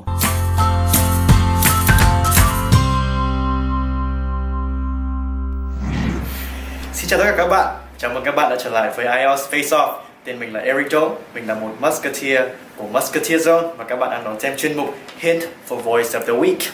Trong tuần vừa rồi thì chúng mình đã nhận được rất nhiều phản hồi và bài nói của các bạn, và mình có thể nói là mình đã rất ấn tượng với các bài nói mà các bạn gửi về cho IELTS FACE-OFF. Nhưng một số bạn có đưa ra câu hỏi rằng là tại sao bài nói của mình lại không được lựa chọn, thì mình xin được phép giải đáp. Lý do mà bài của các bạn không được lựa chọn có lẽ là các bạn đã gửi bài quá muộn. Các bạn nên nhớ, để đảm bảo rằng bài nói của mình được nhiều like, nhiều tương tác nhất, các bạn hãy gửi bài nói một cách sớm nhất có thể về cho IELTS FACE-OFF nhé. Vâng, và có thể là có một vài bạn cũng sẽ đưa ra câu hỏi khác rằng nếu như chuẩn bị sớm như vậy thì liệu bài nói của mình có đảm bảo chất lượng. Các bạn nên nhớ rằng khi đi thi IELTS Part 2, các bạn sẽ chỉ có 1 phút để lên ý tưởng và 2 phút để nói thôi. Vậy thì khi làm một cuộc thi Voice of the Week, các bạn hãy luôn giữ cái mentality đó cho bản thân nhé, là chuẩn bị thật nhanh và gửi bài về thật nhanh nhưng vẫn đảm bảo chất lượng. Ok, vâng, và bây giờ chúng ta sẽ quay trở lại với chuyên mục Hint for Voice of the Week. Nào, bây giờ chúng ta sẽ cùng mổ xẻ topic của tuần này nhé. Đó là gì nhỉ? Ok, describe a trip by public transport. Mô tả một chuyến đi bằng phương tiện giao thông công cộng. Vâng, và cái cách approach cái bài nói này nó sẽ như thế nào các bạn nhỉ? Mình sẽ lấy một ví dụ thực tiễn nhé. Ok, nghĩa là mình sẽ nói qua về cues. Đấy, ắt hẳn là các bạn cũng đã xem những cái cues mà IELTS FACE-OFF đã post trên fanpage. Nhưng mà mình thì mình có 3 cái cue chính. Cue đầu tiên đó là time and reason. Ý của mình ở đây là cái thời điểm mà diễn ra cái trip này, hoặc là cái lý do mà bạn took this trip nó là gì, lý do mà bạn có cái chuyến đi này là gì. Đó. Sau khi đó đến cue number 2, các bạn sẽ mô tả chuyến đi một cách chi tiết hơn. Thực ra ở trong cái phần này ấy, các bạn có thể sử dụng cấu trúc lap mà mình đã giới thiệu trong tập 1. Đó, nhưng mà mình sẽ có một chút biến đổi đi một chút, tức là nó là lap modified, ok? Và cue thứ 3 là các bạn hãy phát biểu một chút về cảm nghĩ về chuyến đi này. Ok, bây giờ chúng ta sẽ bắt đầu đi vào phân tích chi tiết từng cue 1 xem làm như thế nào các bạn nhé. Ok, first cue, time and reason. When and why you took the trip. Các bạn phải nêu ra được là cái thời khắc mà các bạn có cái chuyến đi này là bao giờ, và lý do tại sao các bạn lại thực hiện chuyến đi này. Thì với bản thân Eric thì mình nói một chuyến đi trên xe buýt, mình nói về một chuyến đi trên xe buýt. Khi mà mình đi du học ấy thì mình rất là bận với cái việc làm bài, và khi đó thì mình rất là căng thẳng, mình có cảm giác như là mình sẽ kiệt sức. Thế nên là mình quyết định là ok, mình sẽ có một cái chuyến đi rất là ngắn thôi, đi xe bus khoảng tầm 5 tiếng, đi ra một bãi biển, xả hơi một chút, xong về lại ôn tập, lại thi tiếp, đúng không? Vậy thì diễn tả những cái ý đó như thế nào cho nó hay. Ok, khi mà mình là học sinh ở trường đại học, đó, thì ta nói như nào nhỉ? When I was a student in college. Như thế thì nó quá bình thường. Mình có một từ này rất là hay và nó cũng là một từ gọi là slang ấy. Đó là undergrad. Mọi người biết undergraduate school là trường đại học dành cho sinh viên đúng không? Thì an undergrad nó là một cái sinh viên học đại học. Đấy, nó khác với cái sinh viên học cao học nhé, nó là grad student đúng không? Thế khi mà bạn là sinh viên của năm nhất, năm 2, năm 3, năm 4 thì ta sẽ gọi là undergrad. Đó. Và vào cái thời khắc đó thì mình đang ở trong giữa cái kỳ thi cuối kỳ đúng không? Thì nói thế như thế nào cho nó hay nhỉ? In the middle of finals week. Có một cái cụm này hay hơn này, in the midst of. Đó, nó cũng có nghĩa là in the middle of thôi, nhưng mà nghe nó rất là hay đúng không? In the midst of. Đó. Và khi đó thì mình đã rất vất vả. Đấy, mình không bận đến tai nhưng mà mình đã phải cong lưng ra để mình cố gắng làm sao cho kịp những cái hạn chót để nộp bài. Đó. Thì ta sẽ nói như thế nào? Làm việc cong lưng, ta sẽ diễn tả như sau: to bust my hump doing something. Đó. Và để theo kịp hạn chót là gì? To meet deadlines. Vậy thì câu nói đó ta sẽ nói như nào? Các bạn nghe nhé. I was in the midst of the finals week and I had been busting my hump trying to meet deadlines. See? Very simple, right? Vâng, và khi đó vì làm việc rất vất vả nên mình đã rất sợ rằng mình sẽ kiệt sức. Các bạn cứ tưởng tượng như là một ngọn nến nó đang cháy đúng không? Bây giờ nó cháy hết thì chẳng còn gì mà cháy nữa đúng không? Thì cái phrasal verb mà cháy hết nó diễn tả như thế nào? Nó là to burn out. Đó, tức là khi mà bạn làm việc quá sức mà đến lúc bạn không còn gì để mà đốt nữa ấy, hết sức rồi, to burn out. Các bạn nhớ nhé. Đó, và khi mà mình sợ mình burn out mình phải cần một cái kỳ nghỉ đúng không? Mình phải cần chút thời gian để nghỉ ngơi, to take a break and to go somewhere, đi đâu đó. Đấy. Để làm gì? Để thư giãn. Thư giãn thì ta có một cái cụm idiom này, take the edge off. Đó, take the edge off nó có nghĩa là làm cho mình cảm thấy thoải mái hơn, bớt căng thẳng hơn. Đó, ok. Và vâng, tất nhiên là mình muốn đi chơi, mình muốn đi xem cái gì đó mới để mình thư giãn, nhưng mà mình là sinh viên nên là mình không có tiền. Không có tiền thì nói như thế nào? Broke à? Don't have money. Cái cách nói đó là cách nói của band thấp đúng không? Bây giờ mình level cao rồi, mình sẽ nói như sau: strapped for cash, đúng không? Tức là kẹt tiền, thiếu tiền. Sinh viên ai chả thiếu tiền, làm gì có sinh viên nào nhiều tiền đâu. Đó. Và chính vì không có tiền nên là mình đi xe buýt, chứ nếu mà có tiền mình đã thuê xe hơi rồi, đúng không? Ok. Vâng, và đó là cái phần cue đầu tiên. Bây giờ moving on to cue number 2, mô tả chuyến đi một cách chi tiết hơn. Như mình đã giới thiệu thì cái phần này các bạn hoàn toàn có thể sử dụng cấu trúc LAPA. LAPA là gì nhỉ? Ok, location, atmosphere, people, property and activities, đúng không? Tất nhiên là với cái bài này nó hơi đặc thù một chút nên chúng ta sẽ biến hóa cái cấu trúc LAPA này đi một chút nhé.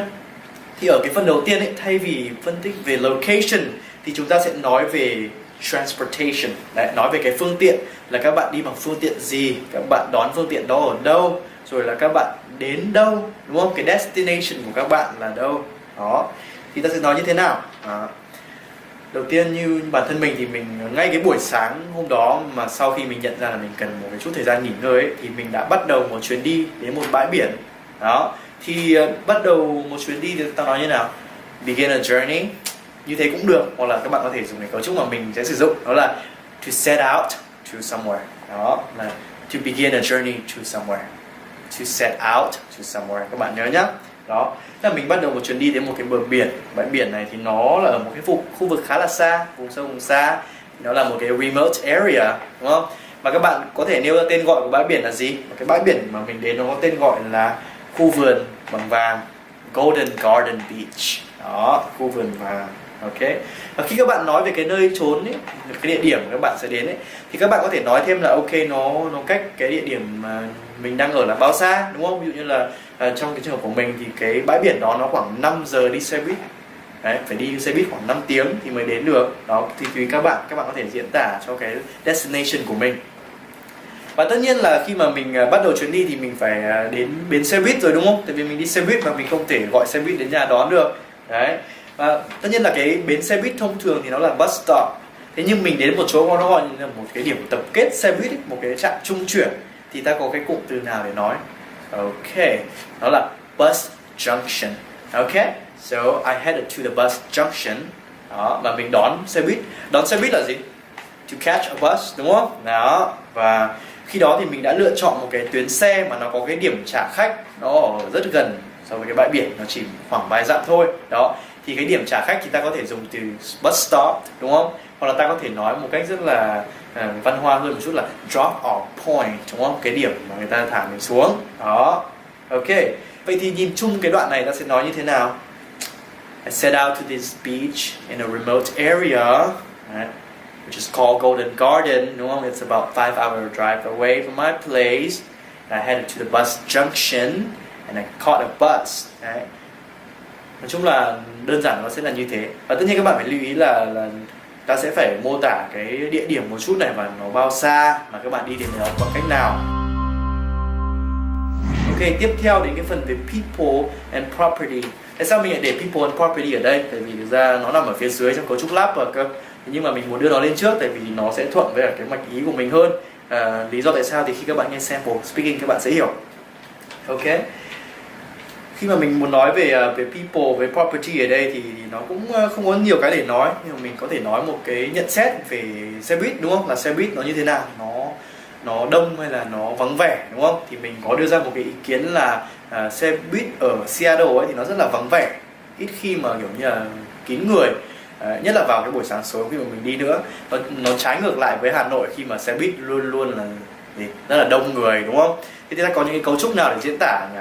Ok, packed with people này, đúng không? Chất cứng người. Hoặc là filled with people, đúng không? Chất đầy người. Đó.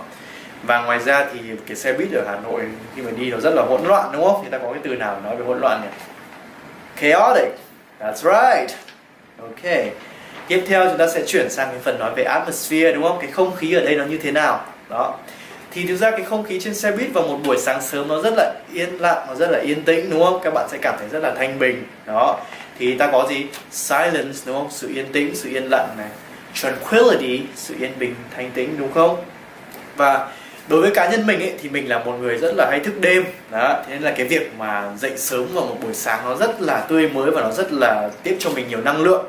Vậy thì ta có thể diễn đạt cái đó như thế nào cho nó hay? Ok. I mean, I gotta say that I am somewhat of a night owl. So it was quite fresh and invigorating to be up early for a change. Đúng không? Mình là một cái con cú đêm, thế nên nó rất là tươi mới và rất là tràn đầy năng lượng khi mà mình được thức dậy vào một buổi sáng sớm. Đó. Ok. Và ngoài ra thì ta có thể list ra những cái activities mà ta làm ở trên cái chuyến đi đó, đúng không? Đối với mình thì khi ngồi trên xe buýt thì có thể làm gì? Ngắm cảnh này, đúng không? Tận hưởng cái sự yên tĩnh này, rồi là có thể suy nghĩ về mọi thứ. Ngoài ra mình có thể ngồi bắt chuyện với mọi người hoặc là mình ngồi nghe nhạc nữa. Thì ta sẽ nói như thế nào? Sit on the bus này, experience the silence and tranquility này, looking at the view, đúng không? Chắc là đi xe buýt thì nó phải có view đẹp rồi. Đấy, các bạn có thể ngồi tận hưởng view. Đó. Và thực ra khi mà mình nghĩ lại về cái khoảnh khắc đấy thì không có cái gì nó có thể tốt hơn cả. Thì ta có thể diễn tả là there's nothing that beats that moment, đúng không? Không có cái gì mà nó vượt qua cái khoảnh khắc đấy cả. Nó rất là tuyệt vời. Đó. Và cuối cùng thì bạn có thể chốt lại về cái cảm nhận của bạn về chuyến đi là gì, đúng không? Cảm nhận của bạn về chuyến đi là gì?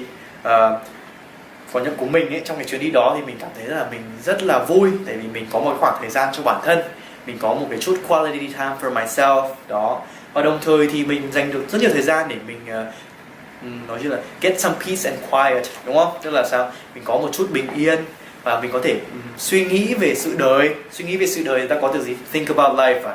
Mình thích dùng một cái từ này, nó nghe nó khá là hay, vui tai, nó là ponder, to ponder about something, hoặc là to ponder on something, đúng không? Là ta suy nghĩ về cái việc gì đó. Mình nghĩ về life này, mình nghĩ về goals của mình này, rồi là mình nghĩ về những cái khao khát của mình, đúng không? Những cái aspirations mà mình có. Đó. Và cái chuyến đi đó nó thực sự nó rất là đáng nhớ. Đáng nhớ thì ta có cách nào để diễn tả nhỉ? Có thể nói là memorable, đúng không? Nhưng mình có một từ hay hơn mà mình muốn giới thiệu, đó là indelible. Indelible cũng có nghĩa là cái gì đó nó đáng nhớ, something that is memorable. Okay? Indelible, các bạn nhớ nhá. Okay? Và cái chuyến đi đấy nó thực sự là nó có hiệu quả với mình đến mức mà mình đã về và mình đã ace tất cả những cái bài finals đó, mình được straight ace luôn. Okay? Vậy nên các bạn có thể thấy được là cái việc mà sometimes when you work too hard you kind of need a break. Vâng, và đó là cái phần gợi ý cho Voice of the Week của tuần này. Vậy thì bây giờ mình xin phép được demo một đoạn sample để các bạn có thể thấy được là cái bài nói này nó sẽ diễn ra như thế nào nhé. Back when I was an undergrad, I was in the midst of finals week and I had been busting my hump trying to meet deadlines. Fear that I may burn out. I decided that it was time for me to take a little break from studying and to go somewhere to just, take the edge off. And as a college kid, I was strapped for cash. Therefore, I decided to take the bus. So the morning after, I set out to this beautiful beach in a remote area down south called the Golden Garden Beach. It's about a 5-hour bus ride away from my place. So I headed to the bus junction and I caught a bus that had a drop-off point just a few miles away from where I was going. And FYI, the buses in Seattle are hardly ever filled with people, unlike the ones in Hanoi, which are often chaotic and packed with passengers. I gotta say, before I continue, I am somewhat of a night owl, so it was very fresh and invigorating to be up early for a change. Sitting on the bus, enjoying the total silence and tranquility. Now that I think about that moment, oh, and the view as well. Now I think about it, nothing beats that moment. And during this trip, I got a lot of things done. I got some time to get some peace and quiet for myself, and some time to ponder about my life, my goals and aspirations. I also chatted with a couple of other passengers, and I listened to some tune while I met. And to sum up, it was a very nice, quick getaway that was very indelible. And I was so refreshed and powered up from this trip that after I got back, I aced all of my finals. It was worth every penny. Vừa rồi là sample speaking của mình dành cho topic của tuần này. Nhưng mình biết rằng các bạn ở ngoài kia có những ý tưởng rất hay, những từ vựng rất chất và các bạn đang nóng lòng chờ đợi để được thu hình và gửi về cho IELTS FACE-OFF. Vậy thì còn chần chừ gì nữa, các bạn hãy lấy giấy bút ra ngay và bắt đầu thu hình thôi. Mình mong rằng đêm nay mình sẽ được ngập tràn trong các bài nói của các bạn. Đấy là nguyện vọng của mình, đấy là các bạn làm mình tọa nguyện nhá. Đó, và chúng mình sẽ tiếp tục đón nhận các clip gửi về cho chương trình cho đến 23 giờ ngày thứ 6 và kết quả sẽ được công bố vào ngày Chủ nhật. Chương trình tuần tới sẽ có sự góp mặt của một Musketeer hoàn toàn mới và Musketeer này cùng với mình sẽ đồng hành cùng với chuyên mục Hint for Voice of the Week và chúng mình sẽ giúp đỡ và hỗ trợ các bạn trong cách lên bài, đưa ra những cues và các ý tưởng làm thế nào để triển khai bài một cách tốt nhất. Until we meet again, mình là Eric Đỗ, mình là một Musketeer của Musketeer Zone IELTS FACE-OFF. Này mà, cố lên, học chăm quá. Tuyết ơi, giỏi, tuyết ơi, đỉnh. Thêm một tí nữa thôi, con bên từ mới học. Một từ mới mà một từ mới mà bạn đã học được trong bài. Yay! Yo! Study IELTS with IFO.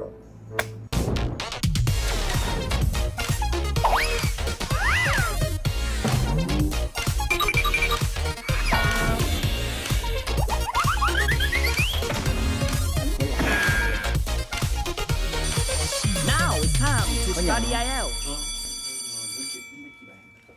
Hello. Nãy giờ quên là mình đang bật mic và mình đang quay trở lại cùng với mọi người đây. Hello em Senbe Jiwon. Đây là bạn của mình, bạn Trồn, như là lúc nãy cũng đã giới thiệu với mọi người ngay từ đầu. Đó chính là không, cứ ngồi đây đi, có để đèn sẵn rồi. Đó. Ok. Như là để giới thiệu mọi người đây từ đầu thì đây là bạn Trồn, là một người bạn rất là thân của mình, cũng là một sinh viên, gọi là cụ du học sinh ở tại Tân Gia Ba. Tân Gia Ba. Trồn thì cũng học về ngành arts, học về gì ta? Advertising and Communications. Advertising and Communication là học về quảng cáo cũng như là truyền thông quảng cáo á. Thì ngày hôm nay cũng nhân cơ hội ghé qua studio chơi vào lúc gần nửa đêm. Thì chắc là cũng sẽ chia sẻ với mọi người, đây là một người bạn rất là thân của mình. Tụi mình đồng hành cùng với nhau trong suốt cái quãng thời sinh viên lúc còn trẻ nha, không có liên quan đến học tập hết. Đó, nhưng mà người Tây Ban Nha có một câu là amigos para siempre, tức là friends for life. Cho nên là hôm nay thứ 6 đúng không? Livestream một người bạn rất là thân từ Sài Gòn ra Hà Nội ghé thăm, cho nên là cũng muốn chia sẻ với lại mọi người những cái cảm xúc rất là vui, cho nên chào các bạn. Đáng yêu quá ad hả? Hello cool boy, hello Nguyễn Thị Hà, hello Trịnh Quang Trường. Chill đi, đúng là phải chill đúng không? Chia sẻ với các bạn khán giả của mình ở đây khi mà về cái động lực để đi học. Thực ra bạn ơi của mình tên là Trồn, gọi là Trung cũng được, gọi là Trồn cũng được, nhưng mà Trồn có một cái thời gian học trường Bách Khoa nè, sau đó thì là đi làm ở trong lĩnh vực quảng cáo, sau đó thì nghĩ là mình sẽ phải tiếp tục học thêm và thực ra không hề có nhiều tiền, đúng không? Làm sao để có thể đưa ra cái quyết định là sẽ đi học tiếp? Lúc đó thì xác định là tại vì tài chính không đủ, gia đình lúc đó cũng không phải là dư dả, thì đã tích lũy được một cái khoản nho nhỏ khi đi làm, nên chồn lúc đó là xác định là phải đi kiếm được học bổng. Thì thiệt ra không phải là nghe chữ học bổng thì to tát lắm, nhưng mà thiệt ra mỗi nước và mỗi chính phủ và có vài tổ chức khác nhau nữa, nó cũng họ đều có support cho những cái bạn sinh viên có ý muốn sang học bổng. Thì chính phủ Singapore là một trong những chính phủ mà cung cấp được nhiều loại học bổng khác nhau nhất. Thì lúc đó chồn xin được một cái học bổng thích hợp với khả năng tài chính của mình và chồn đi du học. Tại sao biệt danh anh đó là anh chồn vậy? nó là trong một bài thơ. Phải không? Các bạn khán giả hỏi chứ tao không có hỏi. Tao biết nhưng mà tao không hỏi. Ý là bây giờ mày muốn trả lời sao thì mày trả lời. Không biết. Cái này cũng không nhớ được nữa. Nó là một cái biệt danh từ cấp 3 rồi. Xa xưa vậy lắm rồi. Có một cái bài thơ là con chồn ngồi cạnh con nai đó. Con nai thế liền liếm tay con chồn. Xong hết rồi, bài thơ tới đó thôi. Đó. Và thực ra chồn cũng có một thời gian rất là dài để hoạt động trong lĩnh vực modeling, tức là người mẫu, và advertising là quảng cáo, là một cái thế giới với rất là nhiều những cái sự lôi cuốn, bởi vì nó rất là glamorous, đúng không? Cái từ glamorous là cái từ rất là thích hợp để diễn tả về cái thế giới của những người làm quảng cáo, bởi vì nhìn vào đó thì mình thấy nó fancy quá, mình nhìn vào đó thì toàn là người đẹp, đúng không? Đặc biệt là dạo gần đây mình thấy rất là nhiều những cái danh xưng hoa hậu, người mẫu, rồi cũng như là những cái người đẹp và nhan sắc các thứ rất là nhiều. Thì cũng muốn nhân cơ hội này thì cũng muốn hỏi bạn chồn một câu là có phải là người ta có thấy người đẹp thì người ta sẽ tự động nghĩ là người đó sẽ không thông minh lắm không?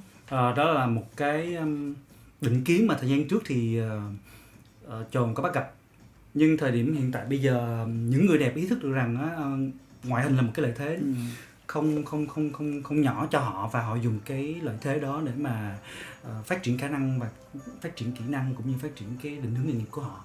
Thì cái chuyện mà người đẹp có đi chung với chuyện không thông minh hay không á, là một cái challenge mà trùng tin là những người có ngoại hình sáng sủa họ đều phải đối mặt mỗi ngày, nhưng họ đang cố gắng để vượt qua cái định kiến đó. Và ở trong show của tụi tao cũng vậy á, có mùa vừa rồi, mùa 8 á, là có một bé tiếp cận với Phoebe, đó là bé Phạm Ngọc Phương Anh, là Á hậu Việt Nam. Thì cũng rất là hay. Sau đó thì khi mà trò chuyện, lần đó mình có mình mà có chồn, mình trò chuyện với Phương Anh, mình thấy là thực ra cái việc mà bạn đội cái vương miện lên đầu á, nó cũng chỉ là một cái ẩn dụ là đối với những cái trách nhiệm, mà đối với trách nhiệm không chỉ với bản thân mình, với cộng đồng, nhưng mà với cộng đồng thì phải bắt nguồn từ bản thân mình trước. Mình phải yêu bản thân mình trước, mình sẽ phải biết được là mình đang thiếu kỹ năng gì, mình muốn cho thế giới thấy cái gì, và để cái vương miện nó đẹp, nó lung linh hơn. Thì Phương Anh đã làm cái đó bằng cách là nói chuyện với Phoebe và hỏi là Phoebe ơi, có cái vai trò gì để em có thể tham gia vào crew không? Và đó cũng chính là lý do tại sao mà tụi mình mời Phương Anh tham gia. Rồi sau đó thì khi mà lúc trước á, tụi mình mày biết không, lúc trước mà khi mà mời những cái người mà kiểu như người đẹp, hoa hậu, người mẫu á, nó ngại tham gia lắm. Có Lương Thùy Linh nhận lời tham gia nè, và gần đây thì có Nguyễn Thúc Thùy Tiên, và ngày càng có nhiều người đẹp không có ngại để raise cái giọng nói, cái raise the voice, bởi vì là for a purpose, bởi vì họ đều rất là đẹp, và cái vẻ đẹp ngoại hình dường như sẽ được đẹp thêm nếu như mà họ có những cái vẻ đẹp về trí tuệ, và trí tuệ ở đây là dám nói. Đầu tiên là phải dám phát ngôn trước, thể hiện được cái tôi của mình trước, nói cái tiếng nói của mình cho cộng đồng trước. Đồng ý chuyện này. Và có một cái bài nói rất là cảm ơn chồn đến đây, và bây giờ mình sẽ cùng với chồn và các bạn khán giả sẽ xem một cái bài nói cũng rất là truyền cảm hứng ở trong một cái TED Talk mà cái người nói là Nguyễn Thúc Thùy Tiên. Tiên cũng đã từng lên sóng của IELTS FACE-OFF và bị gạch đá cũng nhiều. Tuy nhiên là động viên thì còn nhiều hơn, bởi vì cô dám nói thẳng và cô ấy cũng dám cho mọi người thấy tôi nói không hay như thế nào nhưng mà tôi đang cố gắng rất là nhiều.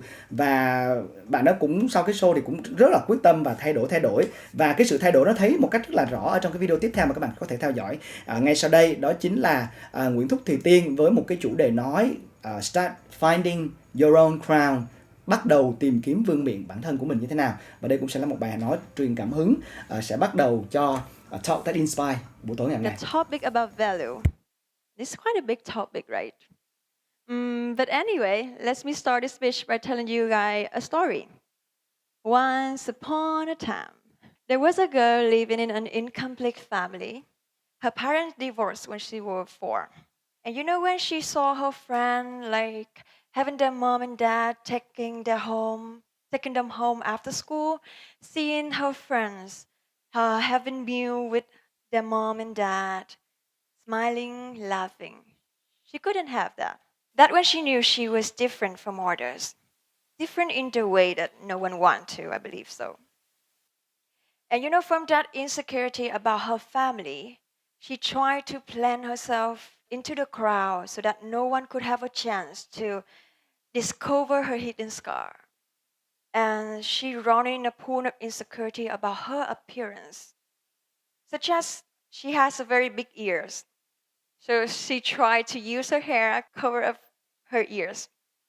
She has a very thick lips. So in her school life, she tries to smile like this. Yeah, to cover her lips. And yeah, she lived with that insecurity for the entire of her school life. And time flies, that girl grew up. She did a lot of job to earn for her living and like to have money to go to university. And one day, when she taken her part-time job at a makeup model, a man told her, "Hey, you look great. Why don't you join any beauty pageant?" And that question woke her senses up because you know how thoughts were running. There must be something about me that make the man say so. So if all the people think that I could do it, then why don't we give it a try? Why don't I think so? And guess what? She did give it a try. She tried one of the biggest national beauty pageant in Vietnam, her country, and she placed at top 5. That's not bad, right? It's quite good. Yeah. But then it lead her to another bigger chance. Like, is it to represent her country in an international beauty pageant, in a very big international beauty pageant, showing more than 80 girls from all over the world. And you know, when she see 80 girls from different country, 80 girls with different contour, 80 girls with different shade of beauty, embrace that diversity. She knew that for the first time. She knew how to value herself. She knew that she deserved insecurity-free life, and she went for it. Hiding no more, she tied her hair up high to show her big ears to the world.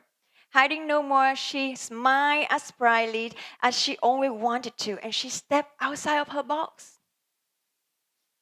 But, you know what? Sometimes knowing is not enough. You need to understand deeply. And at that time, she just realized that she needed to cherish her uniqueness. But she didn't know what she had. She didn't discover herself. She didn't know what to cherish. So that's why she fell at that international beauty pageant. And you know, for the next 3 years, it a journey of discovering herself. And like everyone, she was struggling. Because you know, life is always full of hardships and challenges always there to weigh you down. She tried a lot of many new things and also failed a lot. For example, she thought her communication skill was good. She tried for broadcaster casting. She failed. She thought she was good looking. She tried for actress casting. Failed again. She thought her administration was good. She tried to start a business with her friends.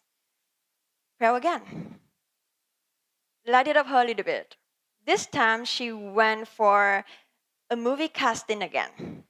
But this time it's better. This went so well. The director like contact her and say that like there will be the second casting. She waited for it, but the COVID-19 has come, and they told her that the casting will be delayed. But for her, it will be delayed unlimitedly because a few months later, she know that the movie is already filmed, and they choose another girl that more famous than her at that time. But it's reasonable. If I were the director or the equipe of the movie, I would do the same. But you know that situation pushed her more to find the chance to prove herself. she kept failing and failing and failing, but her thoughts were running whenever she fell. It's that sentence. You lose this time doesn't mean you're always a loser. And that's what keep her doing what she do. And trời không phụ lòng người đó.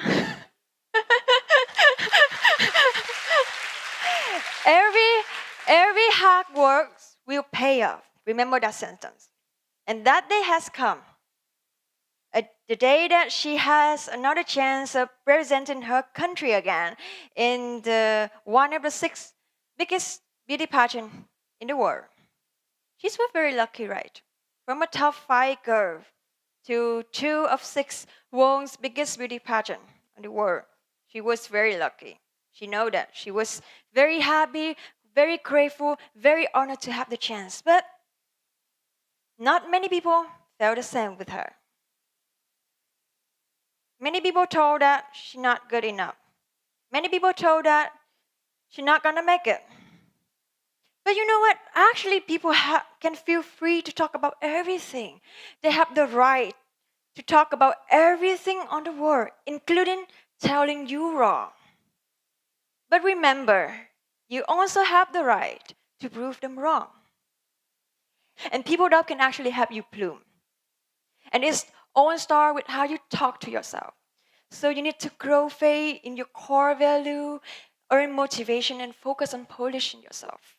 And also take opportunities whenever it comes to you. Because you know what? Life is always have a lot of hypotheses, which is may come or not come. Just don't let the fear make you miss the opportunities in the presence. Because opportunities knock but once.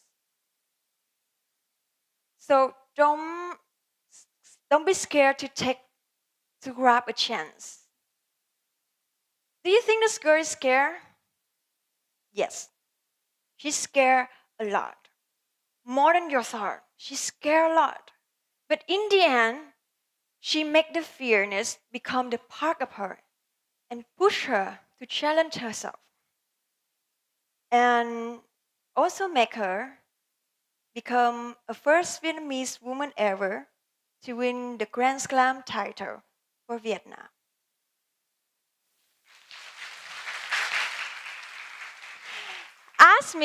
Ask me about the secret of her success. I told you one word. Dare. She dared to grab a chance. She dared to get over all of the criticism. She dared to prove herself to the world. So you need to dare. Need to dare to step outside of the box, dare to dream, dare to take a chance. Because only you who know your value, only you who know what you can do or cannot do. You can do it because you know what? Few months ago, no one think that girl could make it. But right now, she used the sparkling accessory she wear on her head to prove them wrong. But hold on, this is not the happy ending of the story. Because you know, when the crown is on her head, it means that a brand new chapter is started. She actually succeeded in proving her personal value to the world. But now it's time for her to prove that she has the value of the beauty queen title holder. And actually right now there's still a lot of negative mindset of people about the value of the beauty queen. I ask you one question. What do you think a beauty queen will do? So now raise your hand if you agree with me. Okay? Go to event. Oh, no one? It's actually, we do go to event. Brand ambassador. Yeah, okay.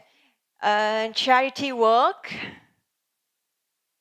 Get married. Why?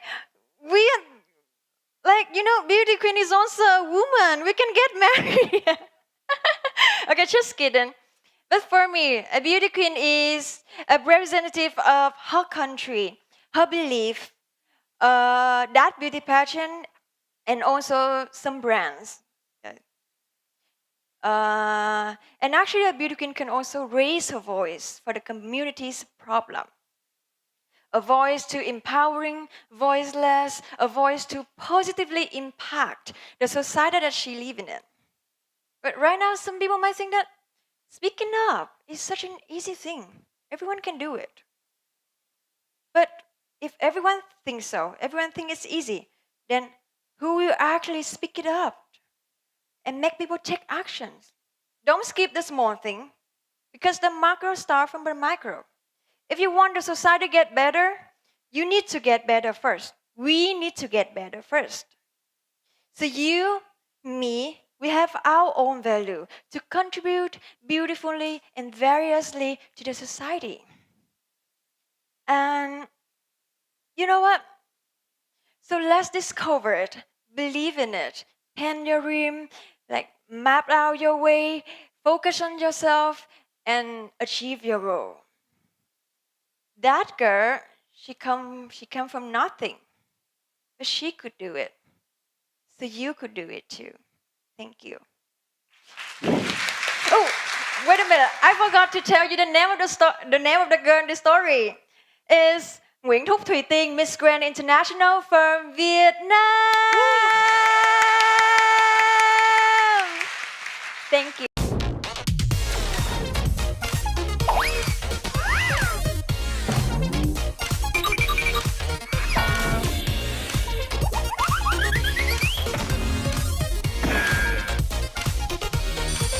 Now it's time to study IELTS.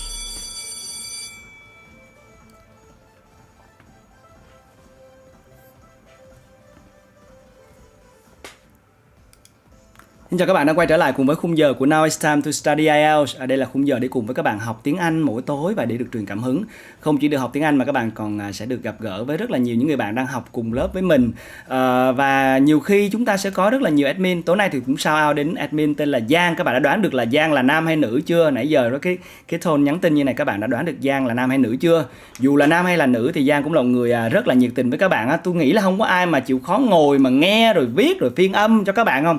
Cho ngày mai là nhớ phải trả bài nha. Hôm nay cũng rất là vui bởi vì là cool boy không có bị admin làm khó, bởi vì ngày hôm qua thì admin là Sơn serious mà hôm nay Sơn với lại Vân thì nó vô Sài Gòn rồi, bây giờ đang đi ăn cái món gì đó rất là ngon. Hồi nãy là đang đi ăn hot pot, ăn lẩu dê với lại dương. Còn bây giờ thì anh nghĩ là các bạn cũng gợi ý nhiều thứ là chắc cũng đang đi ăn nhiều thứ vui lắm. Đó. Hát quá là friendly luôn. Các bạn đã làm trái tim của mình tan chảy. Cảm ơn rất là nhiều.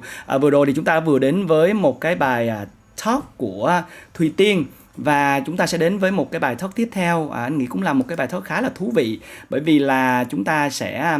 nhưng mà trước khi đến bài talk này thì có một vài cái thứ quen thuộc cũng sẽ quay trở lại. Cố lên, học chăm quá. Tuyết ơi, giỏi, Tuyết ơi, đỉnh.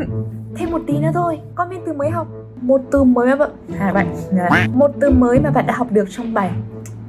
Yay! Yo! Study IELTS with IFO. Mày về sửa nhá Sơn. Bây giờ thì chúng ta sẽ cùng đến với một cái TED Talk khác mà mình nghĩ đây sẽ là một TED Talk mà mình thấy rất là fun của Jenny Trang và Lisa DeJones. Chúng ta sẽ nghe họ nói là cái TED Talk này có tên là This is what LGBT life is like around the world. Cái bức tranh cuộc sống của LGBT life thì nó khác như thế nào? Nghe nha.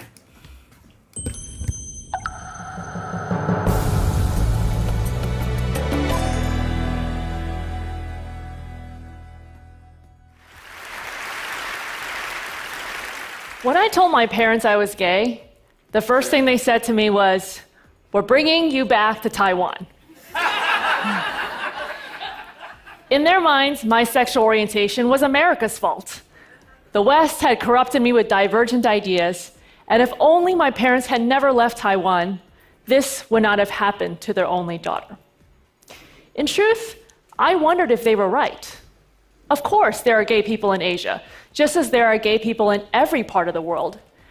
But is the idea of living an out life, in the I'm gay, this is my spouse, and we're proud of our lives together kind of way, just a Western idea?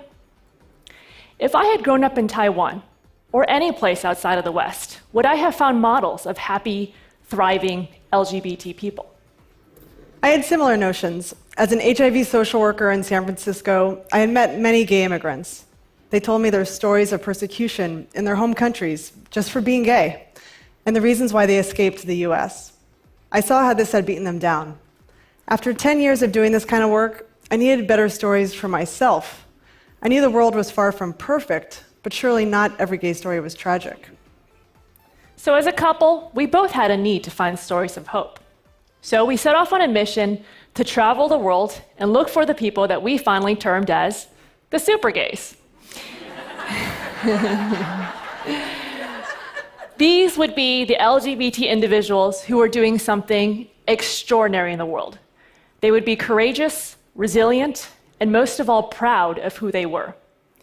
They would be the kind of person that I aspired to be. Our plan was to share their stories to the world through film. There was just one problem. We had zero reporting and zero filmmaking experience. We didn't even know where to find the super gays, so we just had to trust that we would figure it all out along the way. So we picked 15 countries in Asia, Africa, and South America.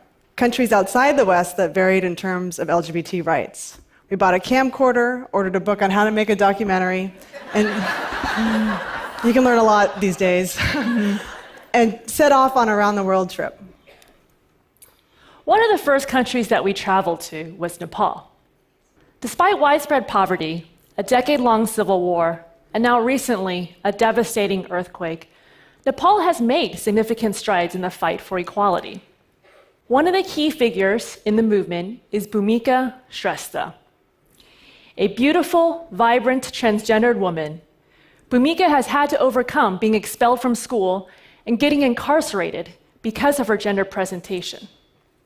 But in 2007, Bhumika and Nepal's LGBT rights organization successfully petitioned the Nepali Supreme Court to protect against LGBT discrimination. Here's Bhumika. Most of the I'm proud. I'm a transgender people. I'm so proud of my life. So on to the 21st December 2007, the Supreme Court gave the decision for Nepal government to give a transgender identity card and same-sex marriage. I can appreciate Bhumika's confidence on a daily basis. Something as simple as using a public restroom can be a huge challenge when you don't fit in to people's strict gender expectations. Traveling throughout Asia, I tended to freak out women in public restrooms. They weren't used to seeing someone like me. I had to come up with a strategy so that I could just pee in peace. So anytime I would enter a restroom, I would thrust out my chest to show my womanly parts and try to be as non-threatening as possible, putting out my hands and saying hello, just so that people could hear my feminine voice. This all gets pretty exhausting, but it's just who I am. I can't be anything else. After Nepal, we traveled to India. On one hand, India is a Hindu society without a tradition of homophobia. On the other hand, it is also a society with a deeply patriarchal system, which rejects anything that threatens the male-female order. When we spoke to activists, they told us that empowerment begins with ensuring proper gender equality, where the woman's status is established in society. And in that way, the status of LGBT people can be affirmed as well. There we met Prince Manvendra. He's the world's first openly gay prince.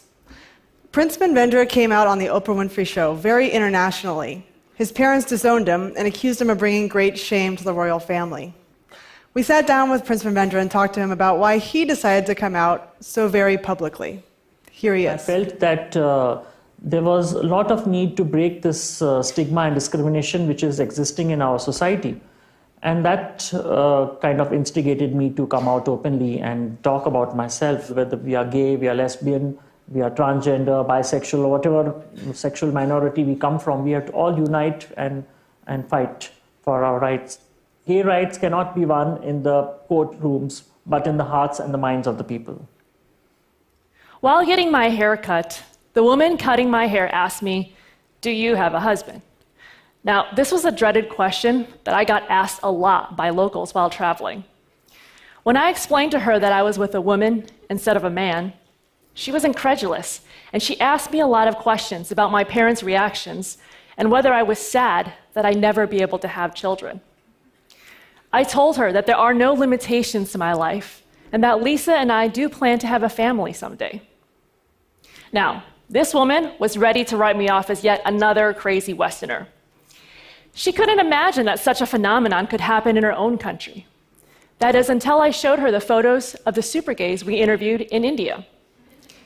She recognized Prince Manvendra from television, and soon I had an audience of other hairdressers interested in meeting me. And in that ordinary afternoon, I had the chance to introduce an entire beauty salon to the social changes that were happening in their own country. From India, we traveled to East Africa, a region known for intolerance towards LGBT people. In Kenya, 89% of people who come out to their families are disowned. Homosexual acts are a crime and can lead to incarceration. In Kenya, we met the soft-spoken David Korea. David had a huge mission of wanting to work for the poor and improve his own government, so he decided to run for Senate. He became Kenya's first openly gay political candidate. David wanted to run his campaign without denying the reality of who he was. But we were worried for his safety because he started to receive death threats. At that point, I was really, really scared because they were actually asking for me to be killed. And yeah, there are some people out there who would do it, and they would feel that they're doing a religious obligation. David wasn't ashamed of who he was. Even in the face of threats, he stayed authentic. At the opposite end of the spectrum is Argentina. Argentina is a country where 92% of the population identifies as Catholic. Yet, Argentina has LGBT laws that are even more progressive than here in the US. In 2010, Argentina became the first country in Latin America and the 10th in the world to adopt marriage equality. There we met Maria Rashid. Maria was the driving force behind that movement. Digo que en realidad los efectos del matrimonio igualitario no son solamente para las parejas que se casan, son para un montón de personas que aunque no se casen nunca, van a ser percibidas por los compañeros de trabajo, por la familia, por los vecinos, de otra manera a partir de este mensaje de igualdad del Estado Nacional. Me siento muy orgullosa de Argentina porque Argentina hoy es un modelo de igualdad. Y ojalá muy pronto tengamos en todo el mundo los mismos derechos con los mismos nombres. When we made the visit to my ancestral lands, I wish I could have shown my parents what we found there. Because here is who we met. 1, 2, 3. Welcome days to Shanghai.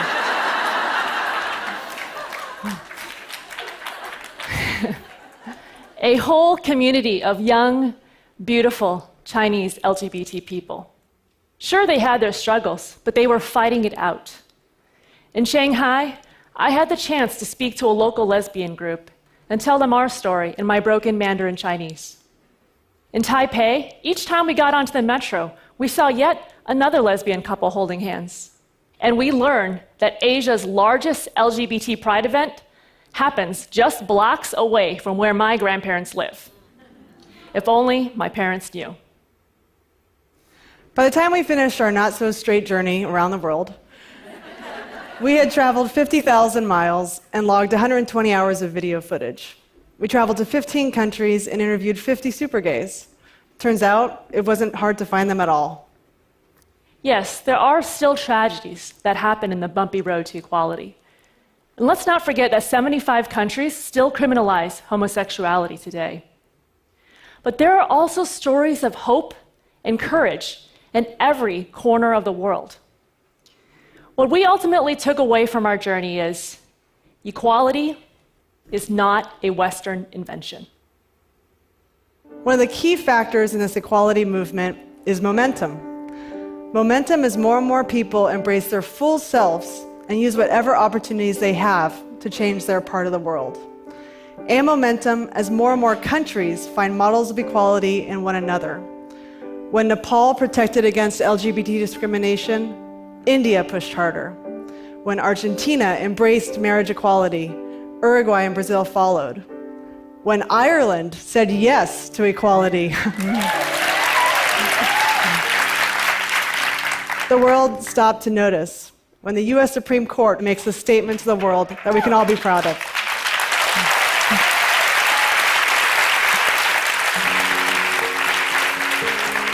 As we reviewed our footage, what we realized is that we were watching a love story. It wasn't the love story that was expected of me, but it is one filled with more freedom, adventure, and love than I could have ever possibly imagined. 1 year after returning home from our trip, marriage equality came to California. And in the end, we believe love will win out. By the power vested in me, by the state of California, and by God Almighty, I now pronounce you spouses for life. You make this.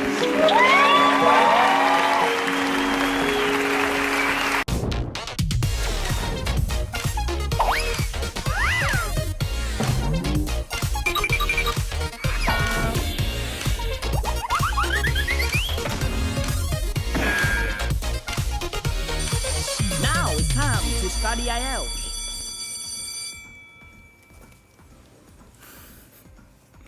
Chưa lên mà đã lên rồi, ok. Chúng ta đang quay trở lại cùng với nhau rồi đây. Chúng ta đã vừa mới chia sẻ một trong những cái chủ đề mà chắc chắn là sẽ còn tranh cãi dài dài trong vòng ít nhất là 20-30 năm nữa. Chúng ta đâu có sống dài đến như vậy các bạn. Cho nên là chúng ta hãy yêu và quý những cái sự đa dạng xung quanh chúng ta. Bởi vì nếu mà chúng ta qua đời mà chúng ta không gặp được những điều kỳ diệu mỗi ngày, chúng ta không gặp được những sự đa dạng đó, thì các bạn thấy là cuộc sống của chúng ta chán lắm luôn á. Mình luôn luôn tôn trọng cái sự đa dạng, và sự đa dạng nó khiến cho cuộc sống này đẹp hơn. Nó có người da đen, nó có người da trắng, nó có người da màu, mà có những người da trắng thì muốn thành da đen, và lại có những người da đen lại muốn thành da trắng. Cuộc sống như vậy nó mới phức tạp. Chỉ có điều là nếu mà bạn nhìn thấy những thứ như trong lăng kính của bạn đang thấy, thì bạn tự cho đó là cái đó là lăng kính của tôi, thì tôi cũng tôn trọng bạn thôi. Tuy nhiên là hãy mở rộng lăng kính của mình ra thì cuộc sống nó sẽ thú vị nhiều hơn, đúng không nào? Nó cũng giống như là khi mà mình có một thằng bạn rất là thân khác tên là Thái Bá Minh, và nó không hề biết được là nó bị mù màu cho đến khi mình khuyên nó là bây giờ mày đi thi phi công thử xem. Và cho đến khi nó phát hiện ra là nó mù màu á, thì nó mới nhận ra rằng đôi khi một cái sắc trong cuộc sống thôi, nhưng mà nó cũng ảnh hưởng rất lớn đối với cuộc sống của mình. Bạn thử tưởng tượng xem, bây giờ bạn không thể nào nhìn được màu xanh lá cây, bạn không thể nào nhìn được màu vàng, bạn không thể nào nhìn được màu đỏ. Vậy thì cũng có những người như vậy thôi. Hãy tôn trọng sự đa dạng và màu sắc của thế giới này. Có những người không nhìn được nữa cơ.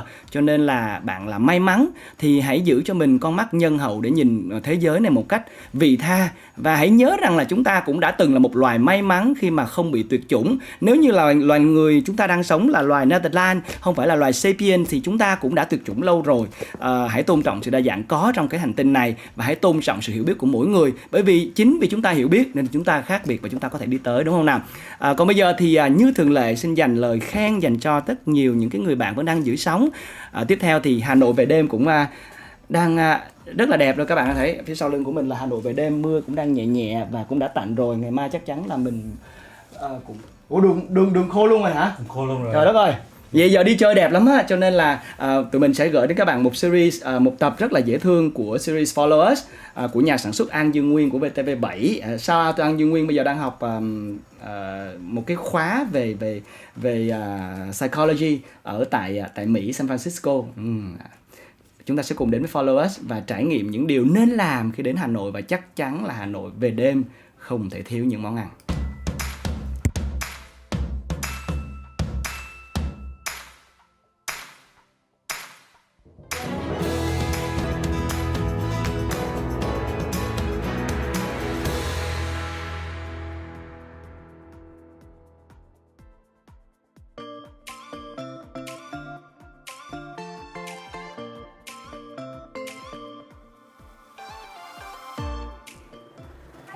What's up?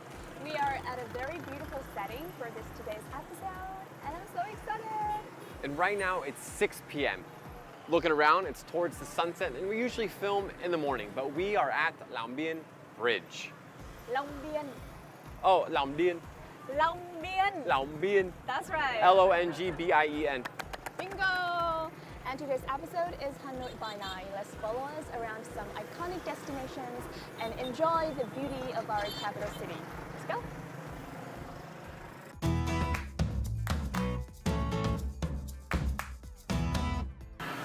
Dude, this bridge is huge. But I know because we're here today to take some photos.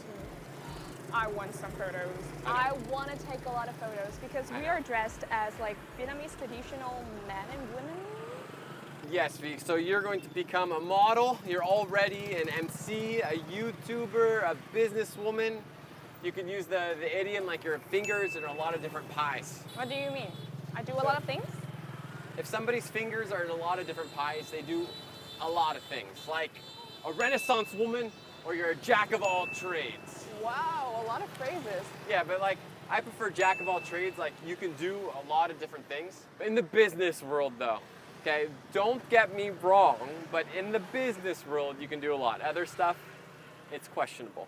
Renaissance, do you mean? Yeah, Renaissance man or Renaissance woman is pretty much similar to jack of all trades, but I like jack of all trades better. So you are all a jack of all trades? Yeah, but I prefer like fishing and hunting and trapping and farming. You could say I'm kind of a jack of all trades for all of that stuff. So Vy, I want to take some photos. Yeah. I will ask anh Toàn. Anh Toàn ơi, lại đây chụp ảnh cho bọn em.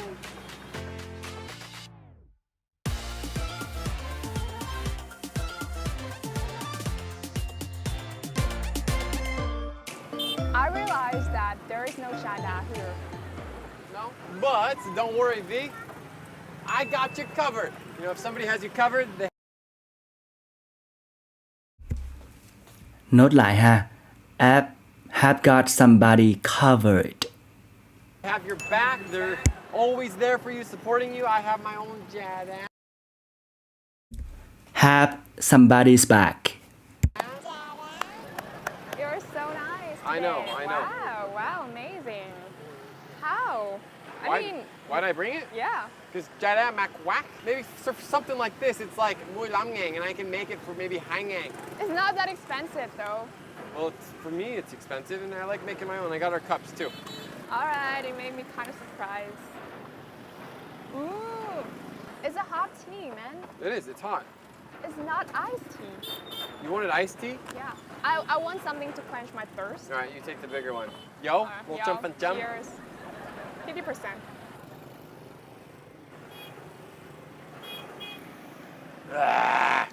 It does not quench my thirst.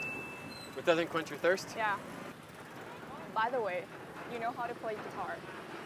No idea. I don't know how to play the guitar. Why did you bring it here? I just want to take photos with it, so I can post it on Facebook and then get a lot of likes, and then everybody believes I play the guitar. Oh, you're so sống à? No. Oh my God. I know. Yeah. All right, it's yours. Okay, so we're gonna take some photos. Uh-huh. How should I hold it though? Come on, distance, stop. Okay. Oh, I'm embarrassed. Good, Thao? Hi, I'm Vy. I'm Dustin. And here comes The pronunciation time. All right, Dustin. Yes. Help me distinguish these two words. Oh, great. Here we go. V-E-R-Y. Yes. And V-A-R-Y. So are you going to do the sound thing where you're going to push? Okay, push it on the dictionary and I'll listen. We had a big argument earlier about this, but okay, I'll try to distinguish them. Very. E? No, it's A. Really? It's A. Okay, do the very now with an A. With an A. Yeah. Very. It's the same. It's the same, right? It's the same. So how do It's you the say? same. I say very and very. Supposedly they're different, but it comes out the same, and what I hear is the same. And I think Cool. most native speakers will just say very and very. Very and very. Keep it simple. Yeah, very and very. All right. All right. The next couple of words, S-E-T and S-A-T. Set, Mm-hmm. sat. Those ones are different. So set, sat, Sat, sat. Yeah, set, sat. Sat, sat. Set, Sat, sat. sat. Dum? All right. Okay. The next one. Oh, this one is cool. Okay. M-E-N and M-A-N. That one's easier. So men, Man, man. man. And Man, man. Dum? But it's still the same for me. Men, Men, man. man. It's totally different. Men, Yeah. man. So you have one Mm-hmm. Man, man, man, mini, men. men. Oh, okay. Like it's shorter. Is that man? Man. Yeah, I don't. It sounds fine. Man. Yeah, it sounds fine. Yeah. Yeah, man. Just a slight difference. Yeah, But that's important because if you're talking to me in a conversation and say there's a lot of people, but you're like, oh, look at all the man. It's like, oh, you mean men. Look at all the men. It's like, oh, that guy over there. Oh, I know that man. So that one's important.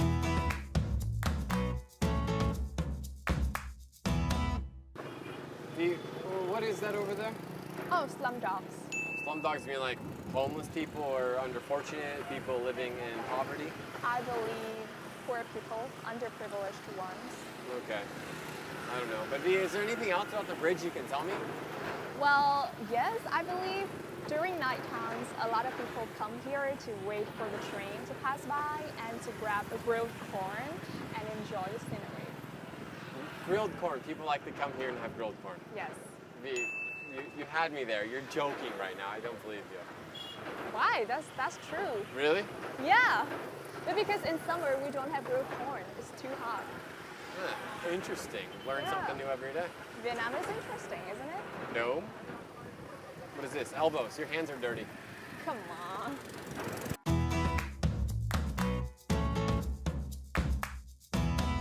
You have me there. So this is used when you don't have an answer for a question, or sometimes even a little bit of like a joking. For example, I'm talking with V about something I have no idea about. She's explaining this and explaining this. I'm like, V, you had me there a while ago because I'm already lost with what you're saying.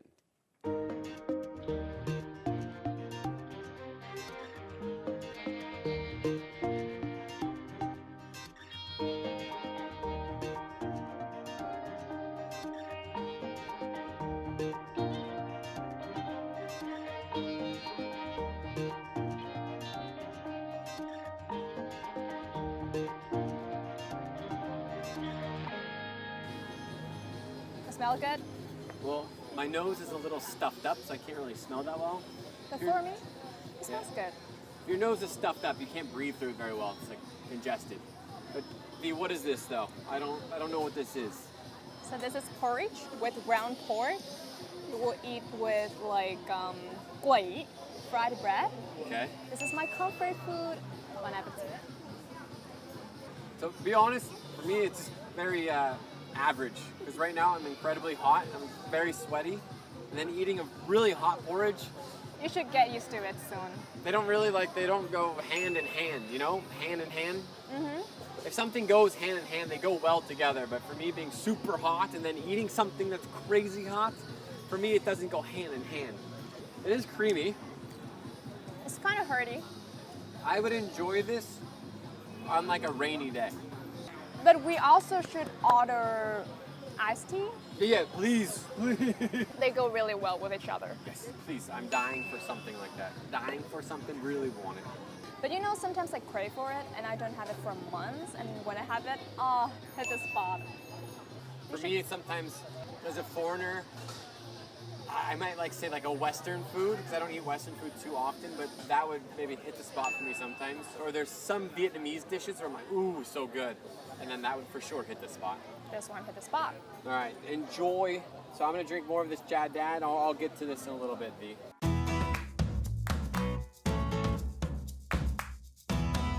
Go hand in hand. If something goes hand in hand, they go together.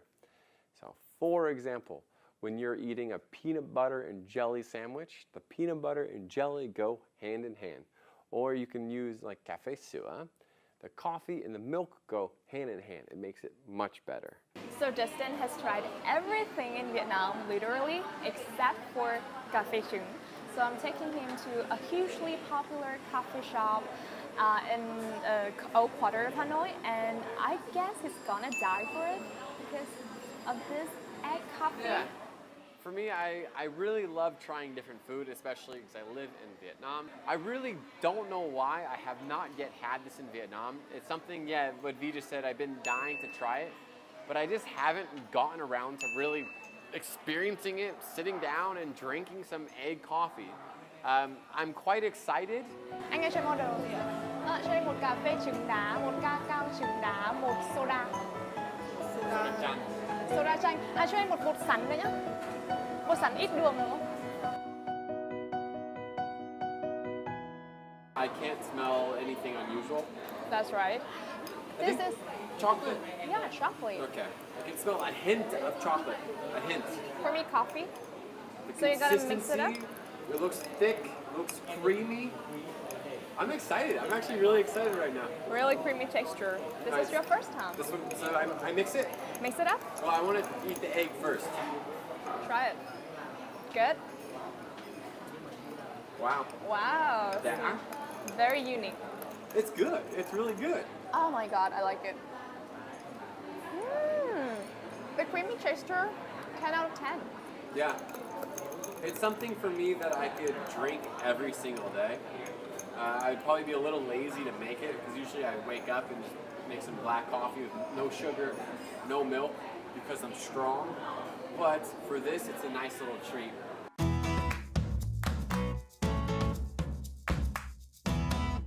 The next confusing words.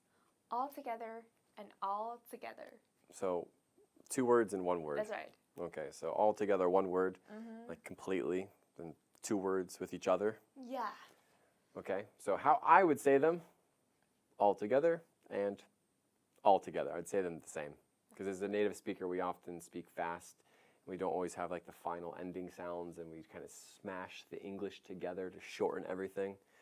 So I would just say all together and all together. All together, 1 word. In Vietnam, the problem is altogether different. Altogether, 2 words. We are doing this all together. No. Đúng rồi. See ya.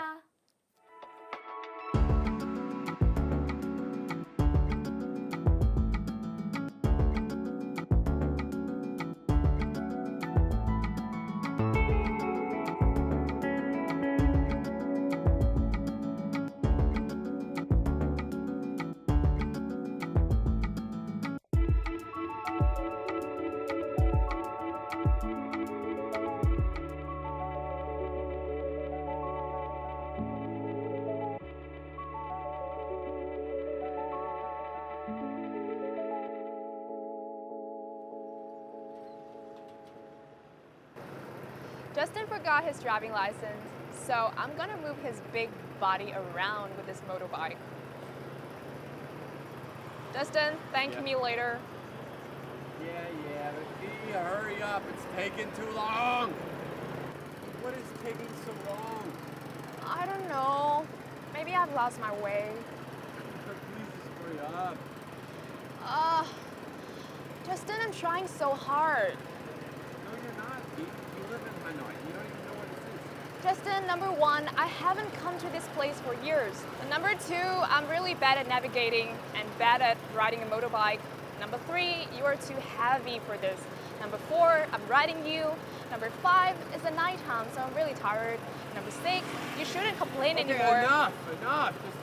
Just drive. Then stop complaining. I'm trying to find the way. Go!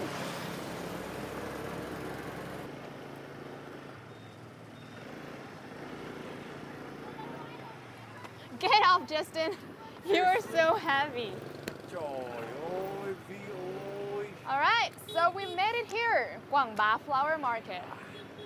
When the whole city sleeps, this place wakes up. And Justin, it's your turn to go explore and experience it yourself. You're not gonna come with me? Yeah, you're gonna soak everything in, By myself. right? And I'm gonna keep my eye on the motorbike. I'll be here waiting for you. That's fine. Here, hold this. So Vy just mentioned soak something in and keep your eye on something. So if you soak something in, it's like you're absorbing it, you're spending time enjoying it. Keep your eye on something, it means to watch it. But I have to explore this by myself because Vy is being good old Vy. All right, so you're gonna stay here? All right, Okay. I'll catch you later.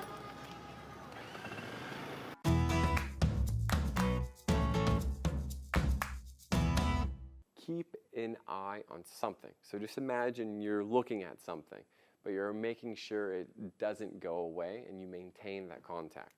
So for example, I'm going to be traveling for the next week and I'm going to ask my friends, I'm like, hey, can you keep an eye on my house? Make sure it's okay and nothing happens. Just paying attention to it and making sure it's safe.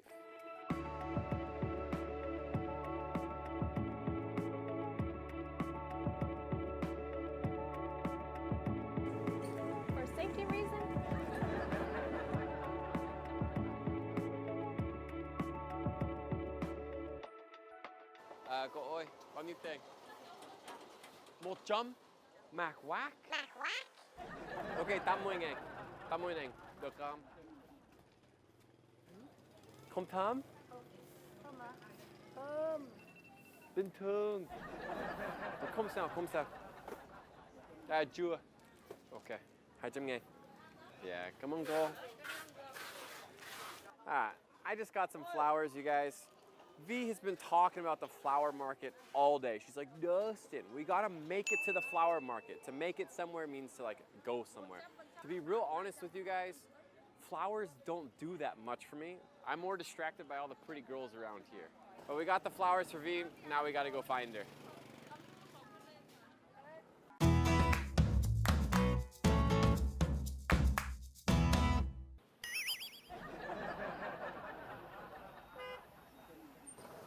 V ơi! V, where's the motorbike? I put it in the parking lot. Someone told me to do so. Is it safe in the parking lot? Is it okay? I guess. You guess? That's not a really confident answer, V. Anyway, was it fun? Yeah, there's a lot of pretty girls, there's some flowers, but I got you something. What is that? Here you go. For you. This one? Huh? The yellow one? Yeah, it matches your shirt. They go together. This one is only for old women. They're just flowers. They still look nice. But you should be grateful.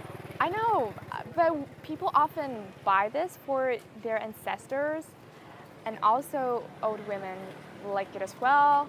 And you know, I'm pretty young, so it's not my type. Do you know how much this costs? This cost me 100,000. But I've never asked you to buy me this. Can you just take the flowers and be like, Dustin, thank you so much. Come on, Justin, I don't like it. I don't like it. You're ridiculous. So how about these, you ungrateful friend? Wow, you make me surprised. I like this lotus. I know. This one was actually 80,000. I tried bargaining with her. I was like, 15,000. She's like, no. And I was like, 20,000. No. And then I tried 30,000, then 71, 72, 75. She wouldn't budge. She said it's thơm, but I can't smell anything. Bình thường. I seriously don't smell anything. Thank you. I'm genuinely thankful for this. Thank you, Dustin. All right, let's go. All right.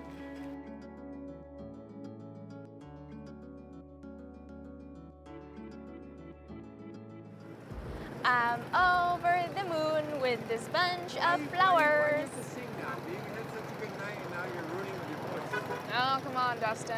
You know I like flowers. I know, B, but come on. We had a great night. Now we can go back. I go home, I can sleep, you can sleep, and then we start a new day tomorrow. But my singing is fantastic, right? Your singing is super depressing. Come on. I mean, you were really nice because you bought me flowers, but now you're complaining about my singing ability, so... Oh, get out, Justin. Yeah. Just take me home first.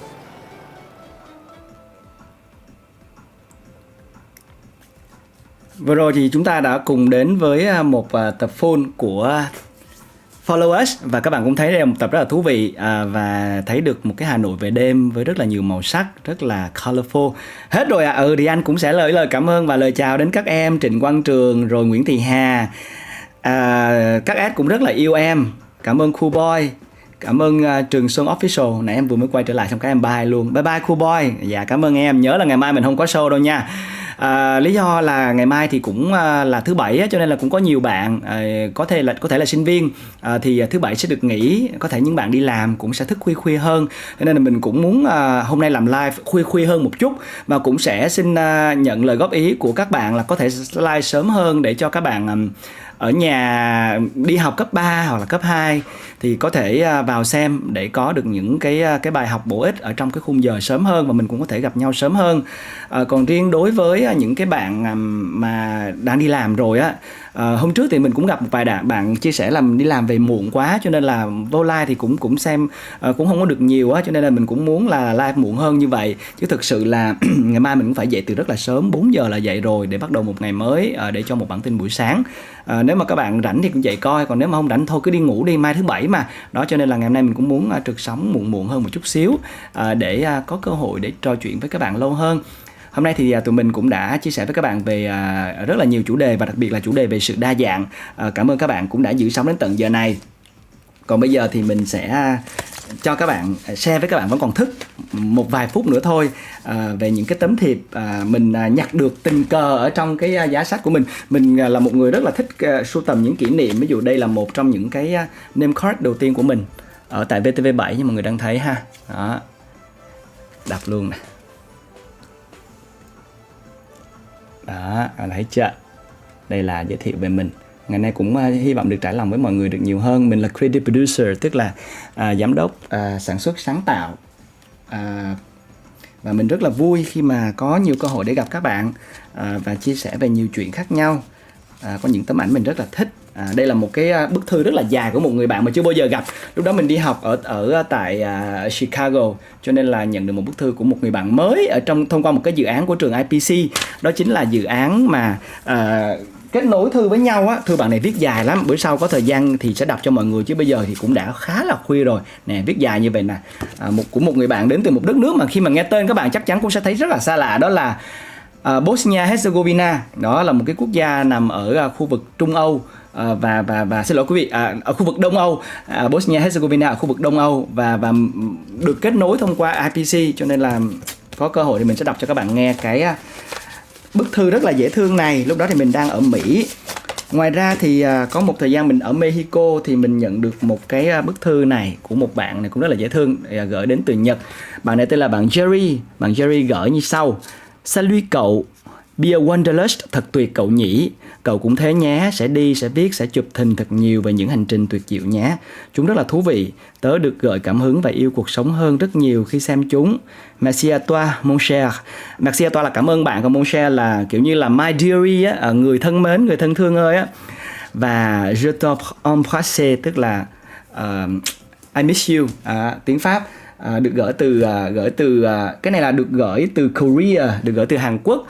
Tụi mình có rất là nhiều những cái người bạn chia sẻ những cái sở thích du lịch như vậy, và đó chính là những cái cảm hứng của mình mỗi ngày á, bởi vì là chúng ta không biết được là số phận sẽ đưa chúng ta đến vùng đất nào. Mình đã từng có những người bạn nói là mình sẽ cưới chồng đẻ con, nhưng mà cuối cùng thì lại kết thúc ở một quốc gia hoàn toàn xa lạ, New Zealand, Mỹ, Đức, Úc. Đó, cho nên sẽ có rất là nhiều những cái cơ hội khác nhau dành cho mọi người, miễn là chúng ta có cái niềm tin. Anh tin rằng là ai giữ sống đến giờ này cũng đều xứng đáng là những thiên thần.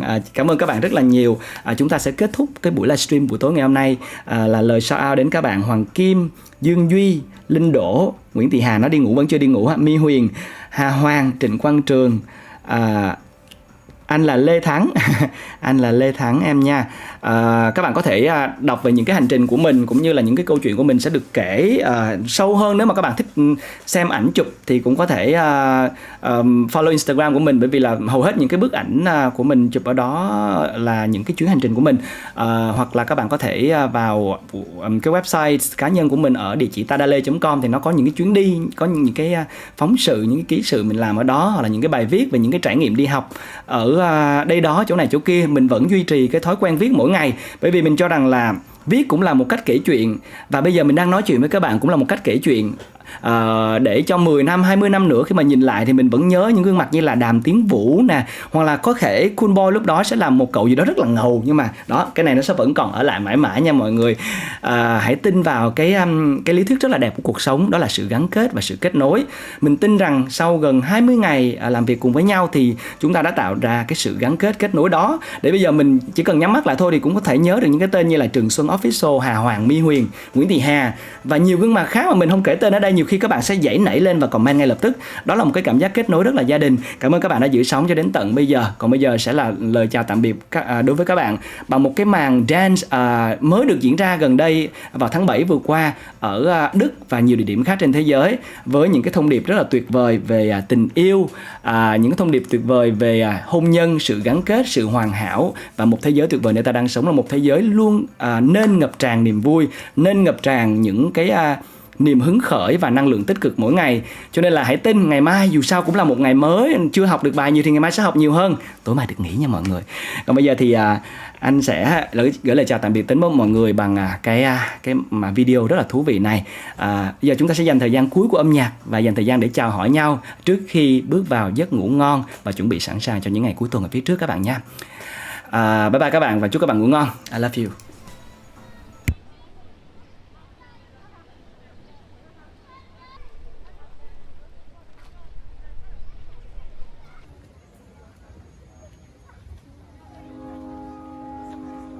I found a love for me.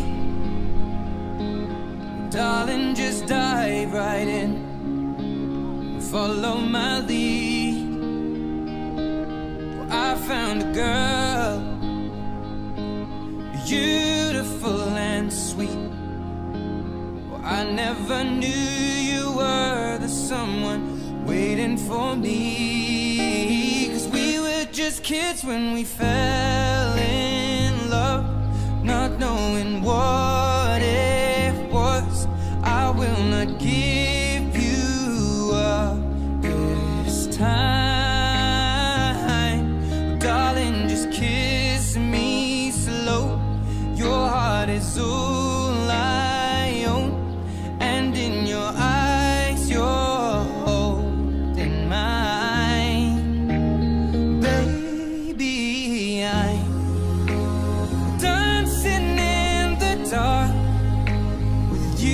Between my arms, barefoot on the grass, listening to our favorite song. When you said you looked a mess, I whispered underneath my breath, but you heard it, darling. You look perfect tonight.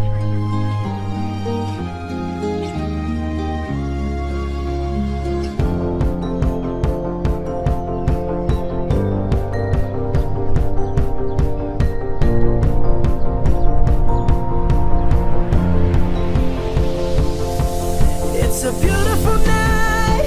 We're looking for something dumb to do. Hey baby, I think I wanna marry you. Is it the look in your eyes, or is it this dancing juice? Who cares, baby? I think I wanna marry you.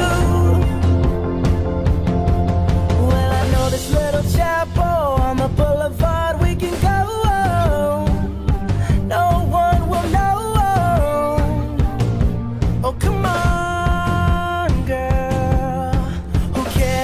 Trash, got a pocket full of cash we can blow. Shots of Patrol, and it's on, girl. Don't say no, no, no, no, no. Just say yeah, yeah, yeah, yeah, yeah. And we'll go, go, go, go, go. If you're ready, like I'm ready. 'Cause it's a beautiful night. We're looking for something dumb to do.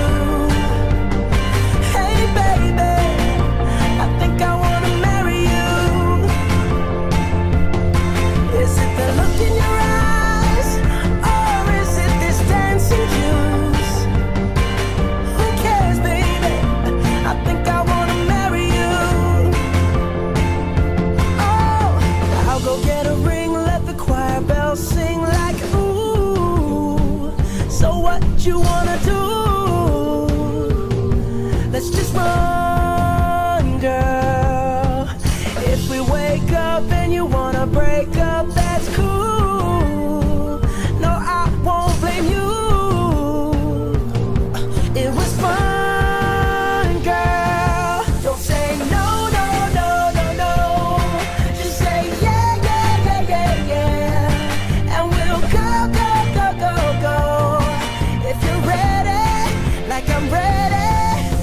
It's a beautiful night. We're looking for something dumb to do. Hey baby, I think I wanna marry you. Is it the look in your eyes, or is it this dancing juice? Who cares, baby? I think I wanna marry you. Just say I do.